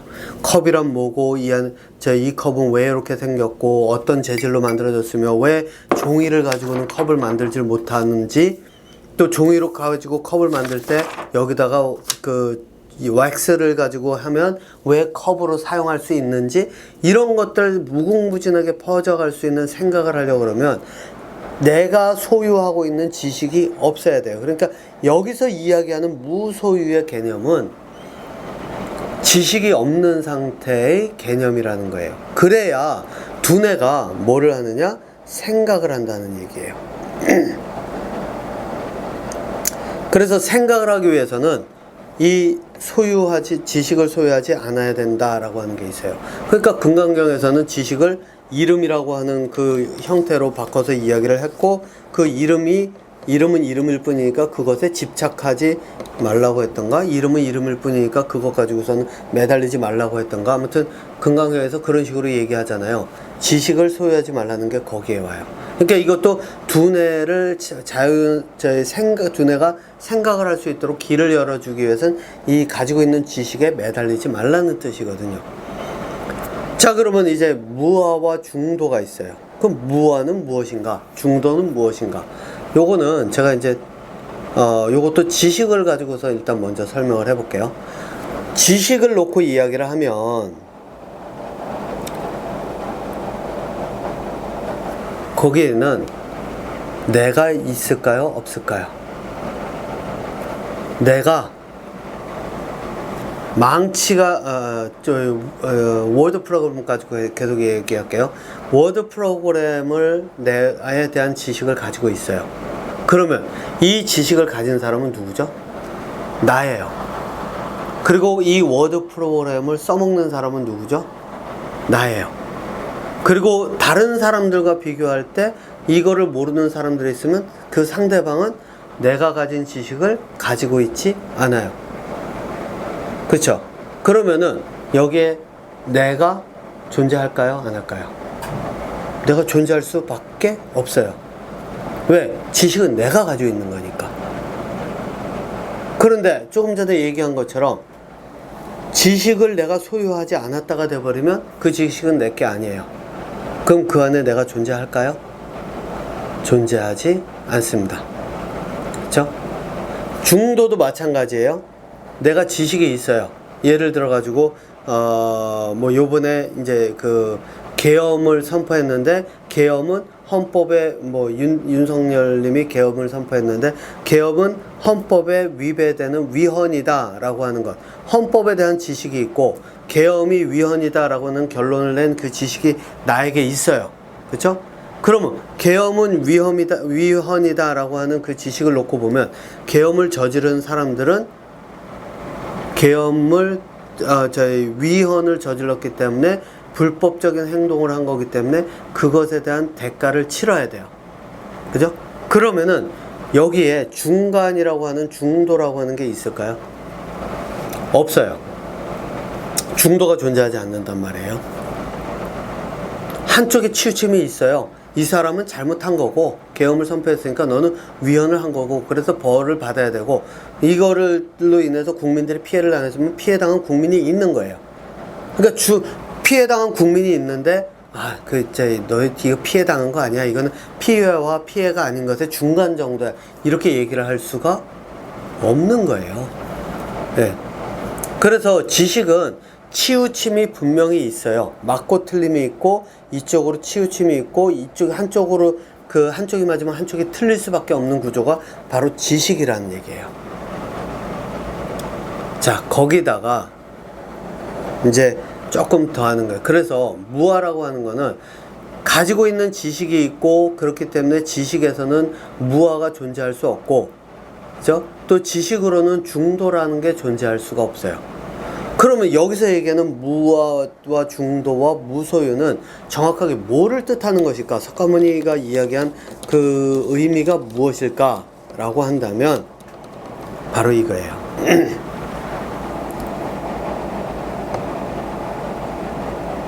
질문과 설명. 뭐 이걸 간단하게 이제 이야기를 할게요. 예. 예를 들어서 여기 물이 있어요. 이 물을 놓고 물을 봤더니 투명하다. 물이 투명하네. 색이 없고 투명하다. 왜 투명하지? 라고 질문을 한다든가. 이건 설명이죠. 내가 본 것을 그대로 설명하고, 관찰한 거를 설명하고 질문을 했어요. 그죠? 왜 투명하지? 라고 했을 때 여기에 나라고 하는 내가 가진 지식, 나라고 하는 존재가 이 안에 있나요? 질문과 설명과 이것 안에? 이거는 관찰하고 설명하고 질문할 수 있는 사람, 모든 사람들이 공통적으로 가지고 있는 거예요. 나만의 것이 아니에요. 지식은 내가 가지고 있는 게 있고 다른 사람에게는 없을 수도 있어요. 하지만 여기는 있고 없음이 따로 존재하지 않아요. 왜? 질문을 통해서 찾아갈 뿐이에요. 네, 질문을 통해서 찾아갈 뿐이에요. 자, 요거를 제가 요 다음에 세 번째 들어가서 소승과 대승으로 들어가는 그걸 가지고 이제 잠깐 이야기를 이어서 갈 텐데, 어쨌든 그렇단 말이에요. 자, 그러면은 질문과 설명, 내가 관찰한 것을 가지고 설명하고 질문하는데 여기에 치우침이 있나요? 어느 한쪽으로? 이게 맞아, 이게 틀려, 이건 이거야, 저건 저거야 라고 하는 치우침이 있나요? 없죠. 예. 그 다음에 뭐였죠? 무와 나라고 하는 존재도 없고, 지식을 소유하고 있다? 여기서 내가 본 거를 가지고 설명하는데 여기 지식이 있나요? 지식이 존재하지 않아요. 왜? 물이라고 하는 것에 대한 실체를 찾아가기 때문에 계속해서 질문을 통해서 들어가는 거니까. 그래서 여기에는 실제로 뭐죠? 관찰하고 설명하고 질문하는 그 과정 속에는, 공부하는, 그러니까 두뇌를 사용해가는 그 과정 속에는 실제로 여기에는 지식적으로 소유할 것도 없고, 그죠? 내가 그 나라고 하는 그 존재를 내세워야 될 부분도 없고, 그러니까 내가 있어야 된다, 이게 나다라고 할 수 있는 게 없고. 왜냐면 질문이라고 하는 건 사실상 내가 내세울 게 없기 때문에, 내가 모르기 때문에 하는 거잖아요. 그죠? 지식이 없기 때문에 질문하는 거예요. 이미 알고 있으면 내가 굳이 질문할 필요가 없잖아요. 그러니까 내가 알고 있다라고 하는 나를 내세울 만한 것도 없어요. 나라는 존재를 내세울 수 있는 게 없어요. 오히려 나를 내세우는 게 아니라 나는 아는 게 없다로 가기 때문에 나를 줄여가는 쪽으로 가게 되죠. 그 다음에 어느 한쪽으로 치우치는 것도 없어요. 이게 맞다, 저게 맞다, 이거를 이런 식으로 해야 된다, 우리 사회는 이쪽 방향으로 가야 된다, 그런 것도 아무것도 없어요. 왜? 여기는 질문하고 일어난 현상들에 대해서 설명하는 것밖에 없으니까. 바로 그거예요. 그래서 무소유, 무와 중도는 실제 공부를 할 때 여기서 내가 나 알아, 이건 내가 알고 있는 거야 라고 내세우는 순간, 나라고 하는 존재를 내세우는 순간, 또 내가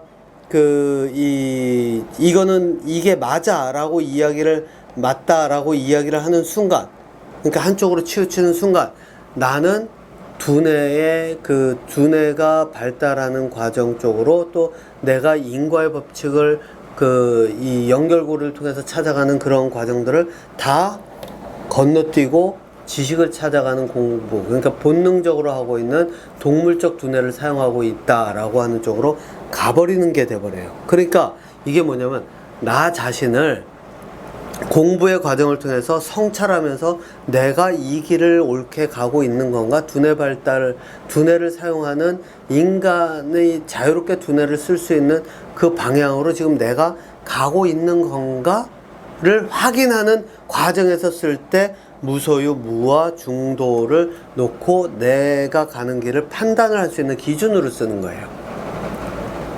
그러니까 얘기가 완전히 다르죠. 예. 그래서 중도가 이게 맞는 거고 저게 틀린 거고, 그러니까 어떤 사람은 야, 이거 틀린 거 맞는 거 아니고 그냥 다른 거야, 다 헛소리입니다. 예, 다 개소리입니다. 예.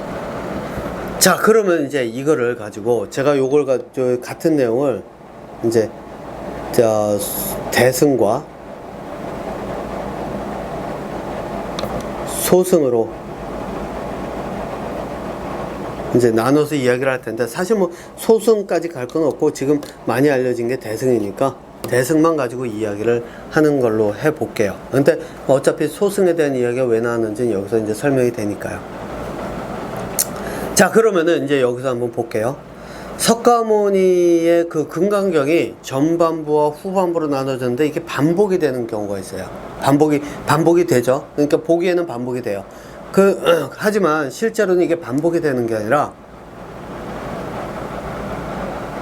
비슷하지만 두 개가 완전히 다른 형태의 두뇌의 작용을 석가모니는 설했다고 저는 봐요. 하지만 이제 이걸 사람들이 이해하지 못하고 있는 상태다 보니까 반복이 된다라고 이제 이야기를 그냥 그렇게 자기들 수준에서 해석하고 말아버렸는데, 제가 그 차이를 이 감정을 다루는 걸 가지고 이야기를 한번 다뤄볼게요. 이제 부모가 예를 들어 가지고 이 제가 종종 쓰는 거예요. 요거는 이제 제가 간단하게 이 간략화 시켜서 이야기를 해볼게요. 이제 부모가 아이에게 이제 얘기를 해놨어요. 야, 밥 먹고 나면 밥그릇 저희 싱크에 놔주고 물 좀 틀어서 이렇게 물 좀 채워줘. 그래야 이제 이 설거지가 이제 쉽잖아요. 예. 그렇게 얘기를 해놨는데 아이가 그걸 안 하고 밥그릇만 딱 갖다 놓고 저희 물을 채워놓지 않아서 이 음식 찌꺼기들이 늘러붙었다고 쳐요. 늘러붙어서 이제 설거지하기가 힘들어졌어요. 그럼 이제 부모님들이 어떻게 하죠? 이놈의 새끼가 이거 이렇게 해놓으라니까 화를 내죠. 네, 화를 내요. 자, 그러면은 이 화를 내는 순간에 이제 그래요. 이제 화를 내놓고 나서 해서 이제 아이를 쥐잡듯이 잡아놓고 다시 이제 돌아와서 이렇게 생각을 해보니까 이게 그냥 내가 물에 담가 놓고 한 10분 정도만, 뭐 10분도 아니죠. 한 10분, 5분, 10분만 이렇게 담가 놨으면 그냥 설거지 하는 게 쉬운데 내가 왜 아이를 쥐잡듯이 잡았지? 또 아이 제 불쌍하게 또 쥐잡듯이 잡아놓고 또 아이는 아이대로 기분 나쁘고 또 그 기분 망쳐서 또 학교 가서 하루 종일 또 우울하게 지내고 오는 거 아닌가? 내가 이건 뭔가 좀 잘못한 것 같으네 라고 이야기를 하는 경우 어떻게 하죠? 이건 깨달음이에요. 그쵸? 네. 깨달음을 얻어요. 그럼 그 다음에 이제 어떻게 하죠? 그래, 이제 내가 화를 내지 말아야지. 그러면서 내가 내 감정이 뭐 올라오는 걸 본다 그러잖아요. 그걸 딱 보면서 그것들을 깨닫고 그 감정을 다스려요. 자, 이렇게 가고 나면 아이와의 관계는 좀 많이 편해지겠죠. 근데 사실 이 깨달음으로 가는 게 상당히 어려워요. 예, 왜냐면 그게 됐었으면은 사람들이 가족들한테 화를 안 내겠죠. 내 자식들한테도 화를 안 내고 배우자한테도 화를 안 내겠죠. 그러니까 이제 어떻게 하냐면 답답해서 내 진짜 화나 미치겠다 이러면서 이제 어떻게 하냐면 제가 답을 주는 사람한테 찾아가요. 예를 들면 승려 법률님 같이 증문즉 상담을 하는 사람을 찾아가요. 물어요. 아니, 이 애만 보면 이렇게 화나고 이놈의 새끼가 내 말을 안 듣고 그러는데 이거 어떻게 해야 되지? 됩니까? 라고 물어요. 그랬더니 이제 승려 법륜이 이야기를 하면서 뭐라고 하느냐, 이건 실제로 제가 본 내용이에요. 야, 화내는 거 네가 화를 내면서 제 애만 괴롭히는 거고 그러는 거지.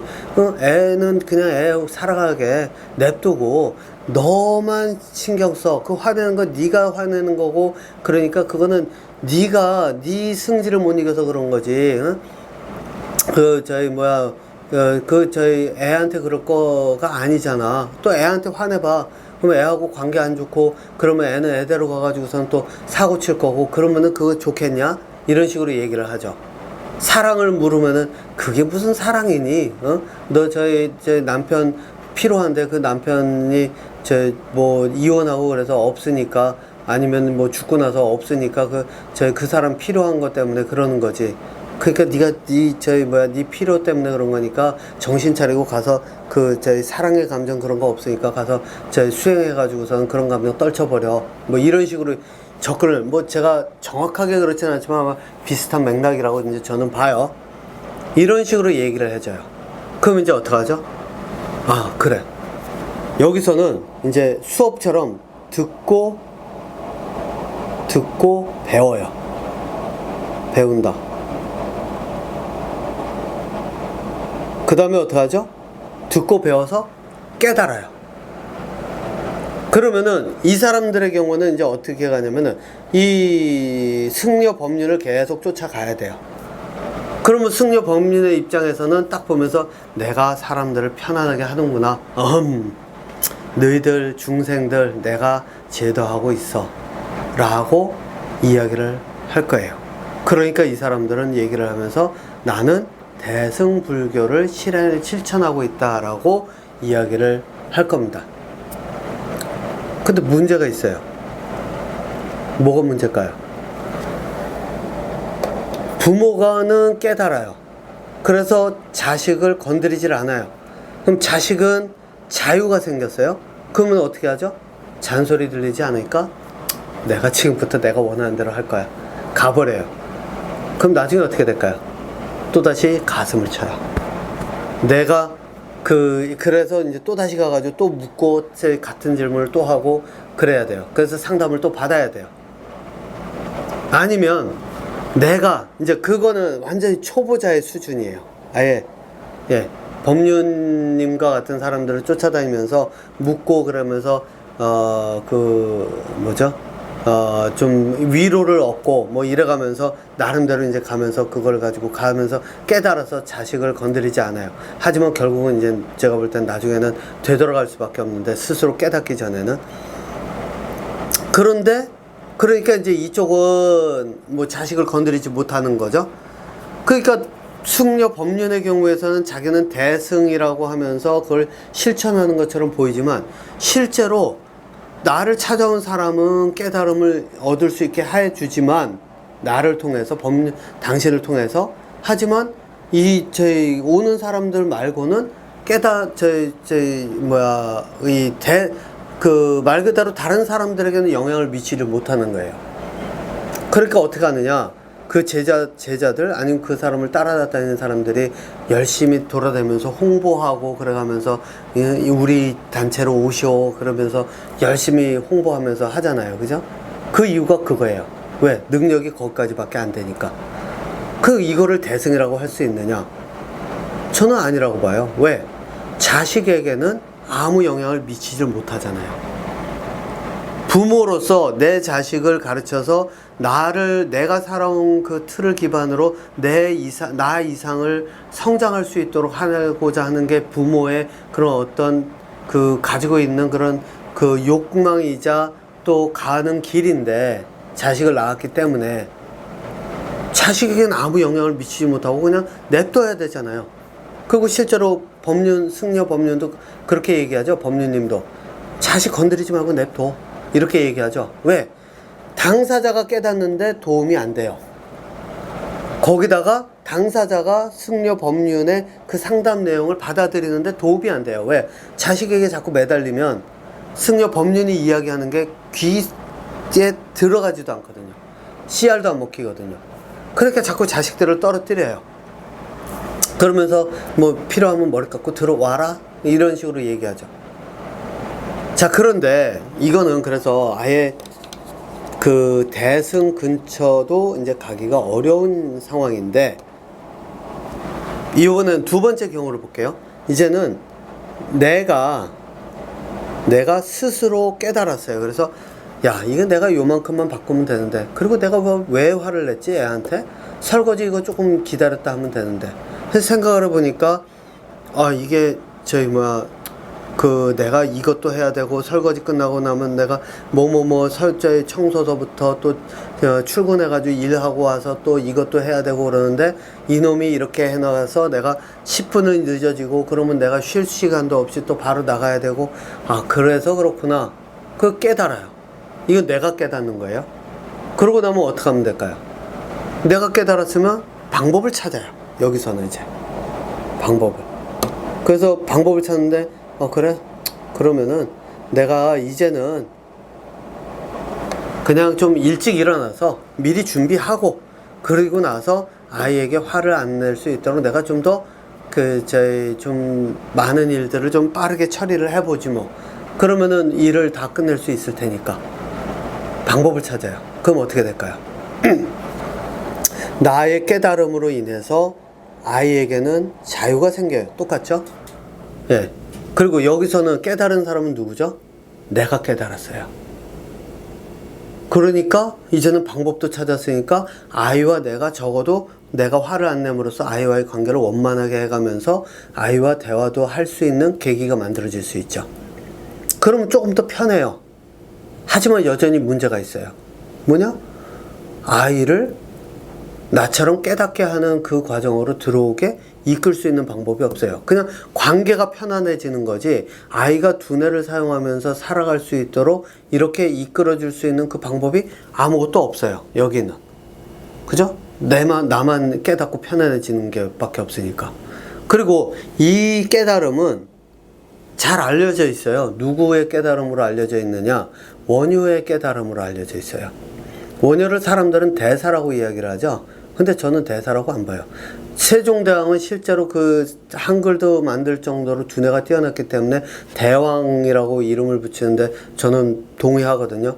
하지만 원효라는 승려는 그냥 승려일 뿐이에요. 어떤 승려냐? 자기가 혼자 깨달은 승려. 그래서 이제 그거를 가지고 다른 사람들에게 조금 전파를 시키는 정도였지. 그러니까 이제 법륜님과 비슷한 그런 수준이에요. 그러니까 다른 사람들에게 그냥 야, 그거는 이런 거니까 이렇게 하고 그래야지 좀 네가 편해. 이렇게 얘기해 줄 수 있는 정도이지, 실제로 자기를 따르지 않는 사람들은 이야기를 할 수 있거나 이끌 수 있는 그런 능력이 안 되는 그 수준인 거예요. 그러니까 딱 여기까지인 거예요. 하지만 적어도 스스로 깨달았기 때문에 다른 사람들보다 두뇌 능력은 발달이 어느 정도 됐다라고 볼 수 있어요. 그러면은 이제 궁금해지죠. 대승을 이야기한 석가모니가 겨우 이 수준에서 이야기를 했을까요? 이 사람을 가르쳤을까요? 네, 저는 아니라고 봅니다. 그러면 뭐를 가르쳤느냐? 실제로 방법을 가르쳤다고 저는 이야기를 합니다. 방법은 방법인데 어떤 방법이냐? 자, 화가 났어요? 그러면 내가 한번 생각을 해봐요. 생각하는 방법을 가르치는 거예요. 그럼 한번 생각을 해보자. 네가 화가 났어. 그럼 화가 났을 때 너 뭐하니? 아이에게 야, 이거 이렇게 해야 되고 이거는 하지 말아야 되고 이거는 잘못된 거고 이거는 뭐 어떻게 해야 되는데 너 때문에 인마 내가 화가 났어, 이렇게 얘기를 한다. 그러면 이제 여기서 이제 그거죠.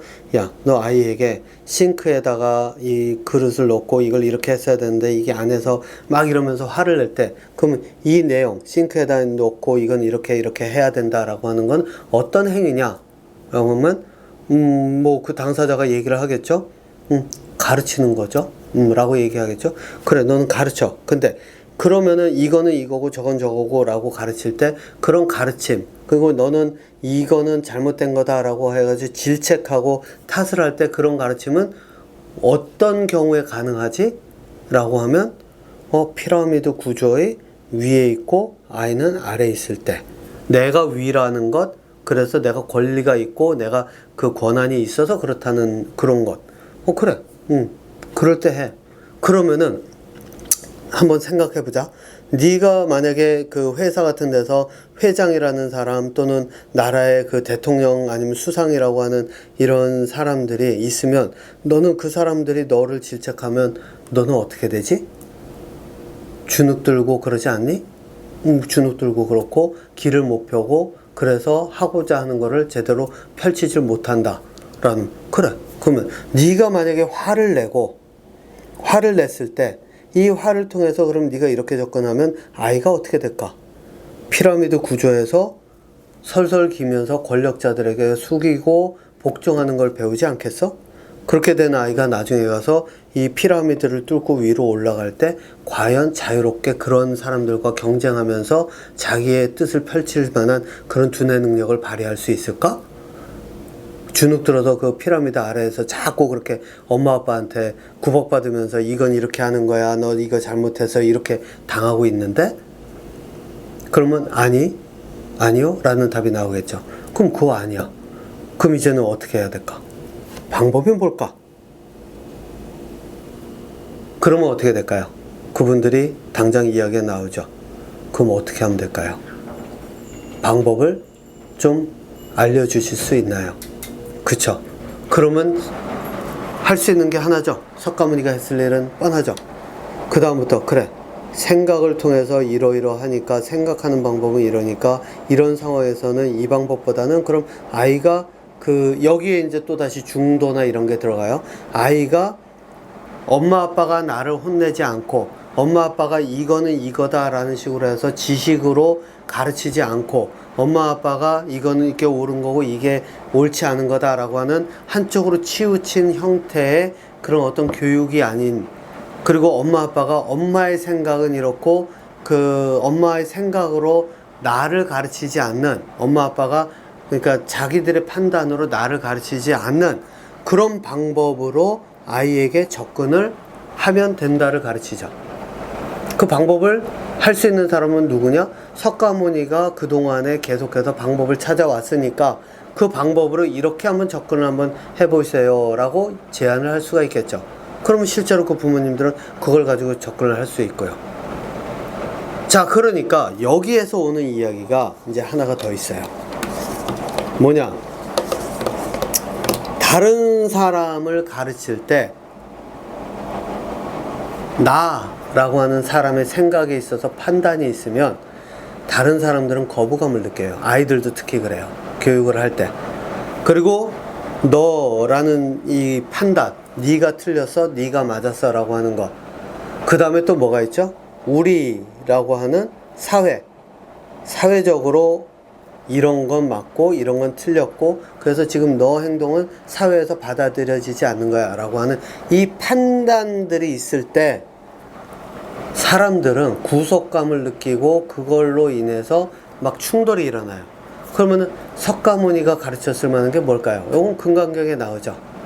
나라는 생각 없고 너라는 생각 없고 우리라는 생각 없어야 된다. 즉 내가 판단하는 것, 너는 이랬다라고 하는 그 판단, 사회가 이렇게 판단한다라고 하는 판단이 없이, 그럼 뭐가 되죠? 그 판단에 아무 것에도 거슬리지 않고 가는 것. 그럼 내 판단이 없어야 돼요? 무아예요. 그죠? 요거 다시 무아 나오죠? 무아. 그 다음에 너는 잘못했어, 너는 뭐 이렇게 했어 라고 하는 것, 너를 판단하는 것, 이것도 없어야 돼요. 그러면 너가 잘못했어, 네가 맞아, 너는 이거는 이렇게 하는 거야 라고 하는 것, 치우침이에요. 그죠? 옳고 그름에 대한 치우침 없어야 돼요. 이 중도예요. 사회에서 우리는 이래, 우리가 보는 관점에서 이건 이런 거야, 저건 저런 거야 그러면서 이야기하면서 이게 너희가 받아들여야 돼. 여기는 지식이 많죠. 예, 지식적으로 굉장히 많은 것들을 사회가 요구하죠. 그래서 이럴 때는 이렇게 해야 되고 저건 저렇게 해야 되고 이건 사회적으로 받아들이는 지식이고 이거는 아니고, 그러면 지식도 없어야 돼요. 그러면은 뭐죠? 무소유, 지식에 대한 소유도 없어야 돼요. 뭐를 할 때? 이 접근을 할 때. 그래야 아이들이 두뇌 발달이 가능한 그러한 방향으로 두뇌가 흘러요. 그러니까 이제는 어떻게 되죠? 부모로서 석가모니 시절에 석가모니에게 물었겠죠. 방법을 묻고 석가모니가 그 방법을 알려주면 그 방법을 가지고 일단 첫 번째는 뭐였죠? 앞서 이야기한 것 중에서 여기도 앞에서 이야기한 것처럼 첫 번째는 석가모니로부터 배워서 깨달아요. 배워서 깨달아요. 그러니까 배워서 깨달으면서 가요. 그러면은 그래서 화가 이런 역할을 하는구나. 그래. 그러면 아이의 미래에 실제로 화를 내는 거는 도움이 안 되겠구나를 스스로 깨닫게 돼요. 근데 여기서는 뭐냐면 내가 스스로 깨달은 게 아니라 배워서 깨달아요. 하지만 배워서 깨달은 만큼 이제는 방법을 또 배워서 아이에게 적용하면서 자녀 교육을 해요. 그렇죠? 또 회사라면 회사 운영을 해요. 정치라면 또 정치를 하는 그런 것들을 해요. 그 국민들을 편안한 삶으로 하는 것을 해요. 그래서 배워서 깨닫고 방법도 배워서 적용하면서 내 길을 가요. 그러면 그 과정에서 그 방법을 배우고 익히니까 그 방법을 계속 발달을 시켜가요. 그러다 보면 이제 어떤 일이 벌어지죠? 나 스스로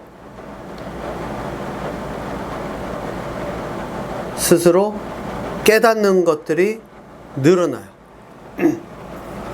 그러니까 석가모니가 가르쳐준 게 이런 내용이니까 내가 이런 걸 적용해서 그래 이렇게 하니까 그래 이게 이거였구나, 이런 원인으로 이런 일이 벌어졌구나, 나 스스로 깨달아요. 자, 그러면 이제 나 스스로 깨닫고 나면 그 다음에 남는 게 뭘까요? 이거를 가지고 자녀를 가르치든 아니면은 내가 만약에 그 피라미드 위에 있는 정치인으로서 좀 높은 위에 있는 사람이라면 그 정치 초년생들을 가르치든, 그러면서 야 이걸로 이런 방법을 이렇게 하면 되니까 이런 방법을 써서 한번 해봐 라고 해서 가르칠 수 있죠. 내가 내 자녀를 가르칠 수가 있죠. 누군가가 내게 와서 물으면은 그 사람에게 내가 그 방법을 이야기할 수 있죠. 그러면은 내 자녀가 그걸 배우고 익히고 나랑 같이 일하는 직장 동료 또는 부하 직원들이 그 방법을 배우고 익히고 그걸 계속 그 다음 세대에게 다음 단계에 있는 사람들에게 전달을 해요. 그럼 어떤 일이 벌어질까요? 세상이 모두 편안해질 수 있는 길로 가는 그 방향으로 흐를 수가 있죠. 그러니까 궁극적으로 이게 뭐죠? 이게 말 그대로 대승이에요. 대승. 이 세상 많은 사람들이 계속 연쇄적으로 방법을 배우고 익히고 깨닫고, 처음엔 배우고 깨닫고, 그 방법도 배운 것을 가지고 써먹고, 내가 스스로 그 방법들을 익혀가면서 스스로 깨닫는 게 늘어나고, 그걸 통해서 다시 다른 사람들을 깨달을 수 있도록 이끌고, 그리고 나중에 가서는 그 방법을 그대로 전하고, 바로 그 과정으로 들어가는 게 대승이라는 거예요. 그러니까 여러분들 보세요. 지금 그 법률님이 하는 그 상담만 봐도 알 수 있죠. 다른 사람들을 깨우친다? 대승? 많은 사람들을? 아니에요. 그냥 그 사람을 따르는 사람들을 설득시키는 상담 정도밖에 안 돼요. 그 수준은. 진짜는 이 아래 수준에 있는 여기에서 오는 깨달음이라는 거예요. 그래서 여기서 스스로 깨닫기 시작하면 이때는 엄청나게 큰 힘을 발휘할 수가 있죠. 앞에서 얘기하는 그 깨달음은 그냥 말 그대로 원효의 깨달음 정도? 그러니까 이거는 그냥 그 잔잔한 일상생활에서 누구든지 그냥 한 번씩은 깨닫는 정도지만, 여기에서의 깨달음은 차원이 다른 깨달음이에요. 자, 그런데 뭐 이런 깨달음을 가는 과정에 예를 들어 가지고 공부를 이 빈 공간을 보는 것, 공을 본다라고 하는 것, 이런 거를 통해서 내가 완전히 이 한순간 두뇌 한쪽에 그 영상이 만들어지는 그 생존 본능의 불을 끄는 그 순간에 이런 것들이 시간은 뭐 좀 걸릴지 몰라도 자연스럽게 두뇌가 이루어져서 발달해가는 과정이라는 겁니다. 예. 그러면 이제 마지막으로 여러분들 또 질문하실 수는 있겠죠.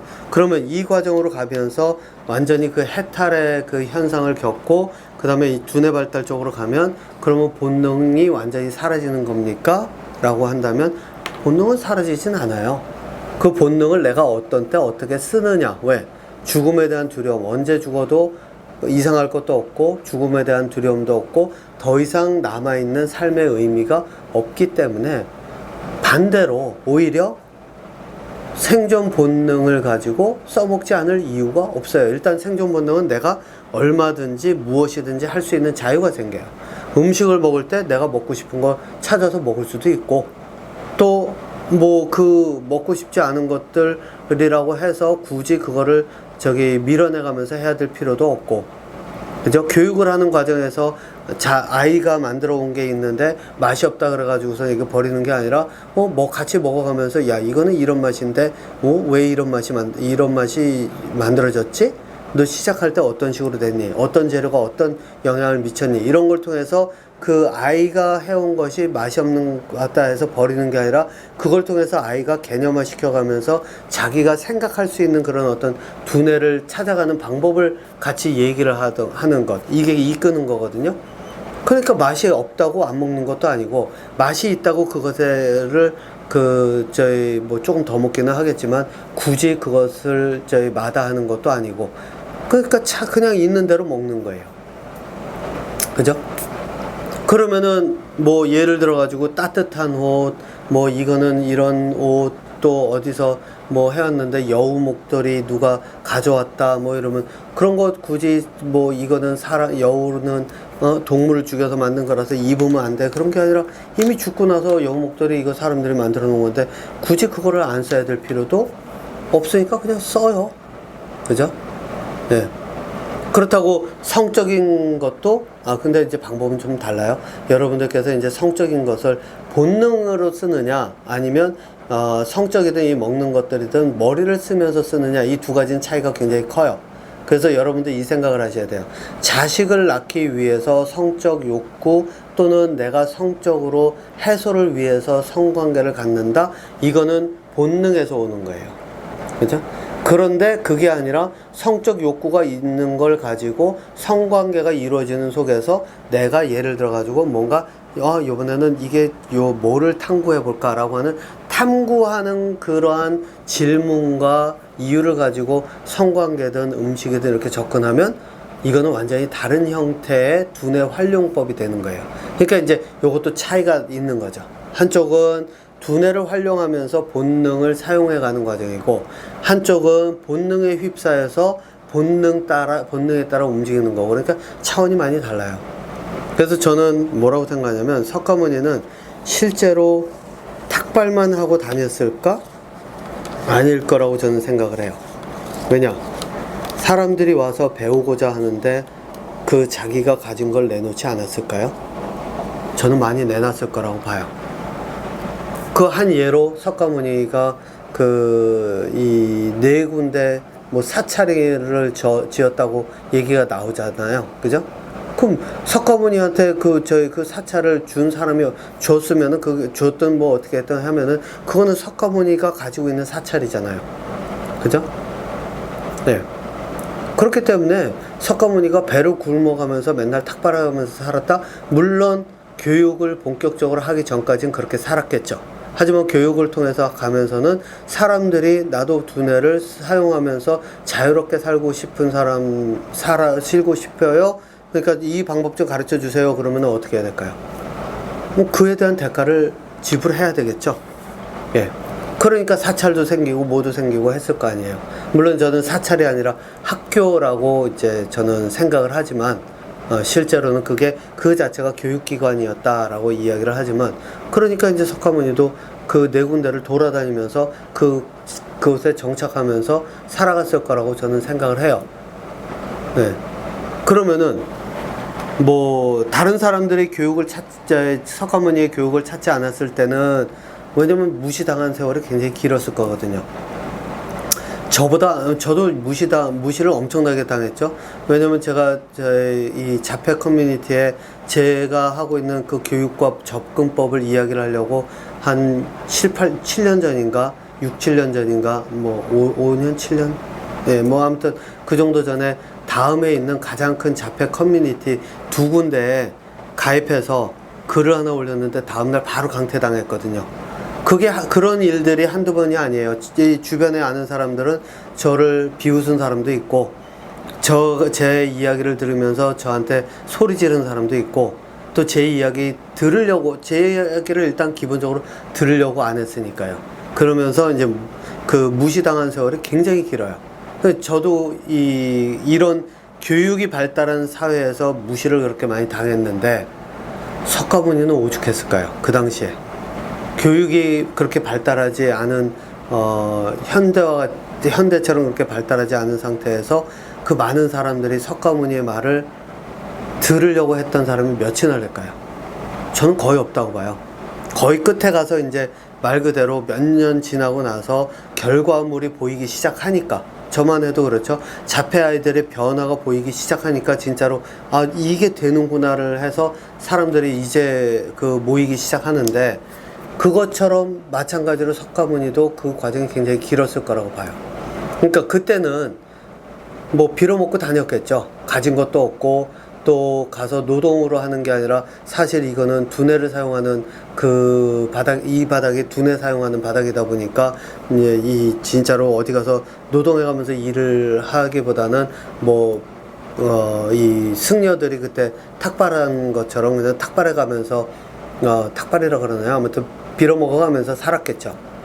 하지만 끝에 가서는 저는 그러지는 않았을 거라고 봐요. 네. 실제로 사찰이라는 던가 이런 교육기관이 생겼으면 거기에는 오는 사람들에게 이 기본적인 생존에 필요한 것들을 거리가 먼 데서 오는 사람들도 있을 거기 때문에 그 사람들에게 필요한 것들이 들어가야 하는 것도 있어야 되고, 그렇기 때문에 실제로 수업료를 받았을 거라고 저는 생각을 합니다. 어쨌든 이게 제가 해석하는, 제가 보는 관점에서의 석가모니가 인류에게 남긴 것입니다. 예.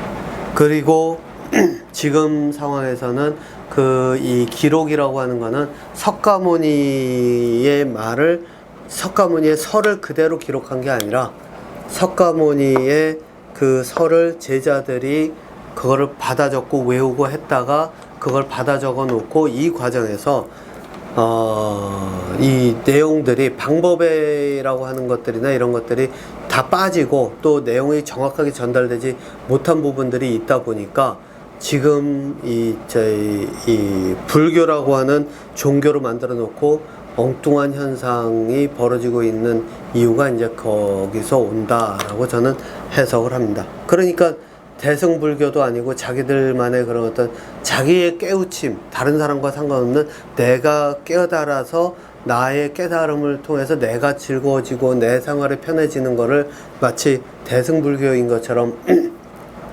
대승, 석가모니가 이야기한 가르침 속에 그 대승이라고 하는 분야인 것처럼 착각하고, 이게 다 착각이에요.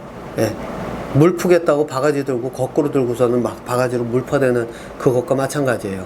이 착각을 하고 있는 그런 현상이 벌어지고, 그 예로 대표적으로 볼 수 있는 사람이 법륜님의 증문즉 상담에서 그런 것들을 볼 수 있다. 네, 그 사람이 많이 알려진 거 보면은 나름 승려들 중에서는 그 깨달음이 다른 사람보다는 그래도 좀 높아서 그런 거 아닐까라는 생각이 들거든요. 그러니까 그렇게 따지면은 다른 평균서부터 평균 이하인 그 승려들의 그 상황은 어떨지 뻔히 볼 수 있겠죠. 예. 자, 어쨌든 요 정도에서 제가 이제 이 석가모니가 인류에게 남긴 게 무엇인지에 대한 그 내용은 마무리를 짓도록 하겠습니다. 다음에 다른 주제로 또 찾아오도록 하겠습니다.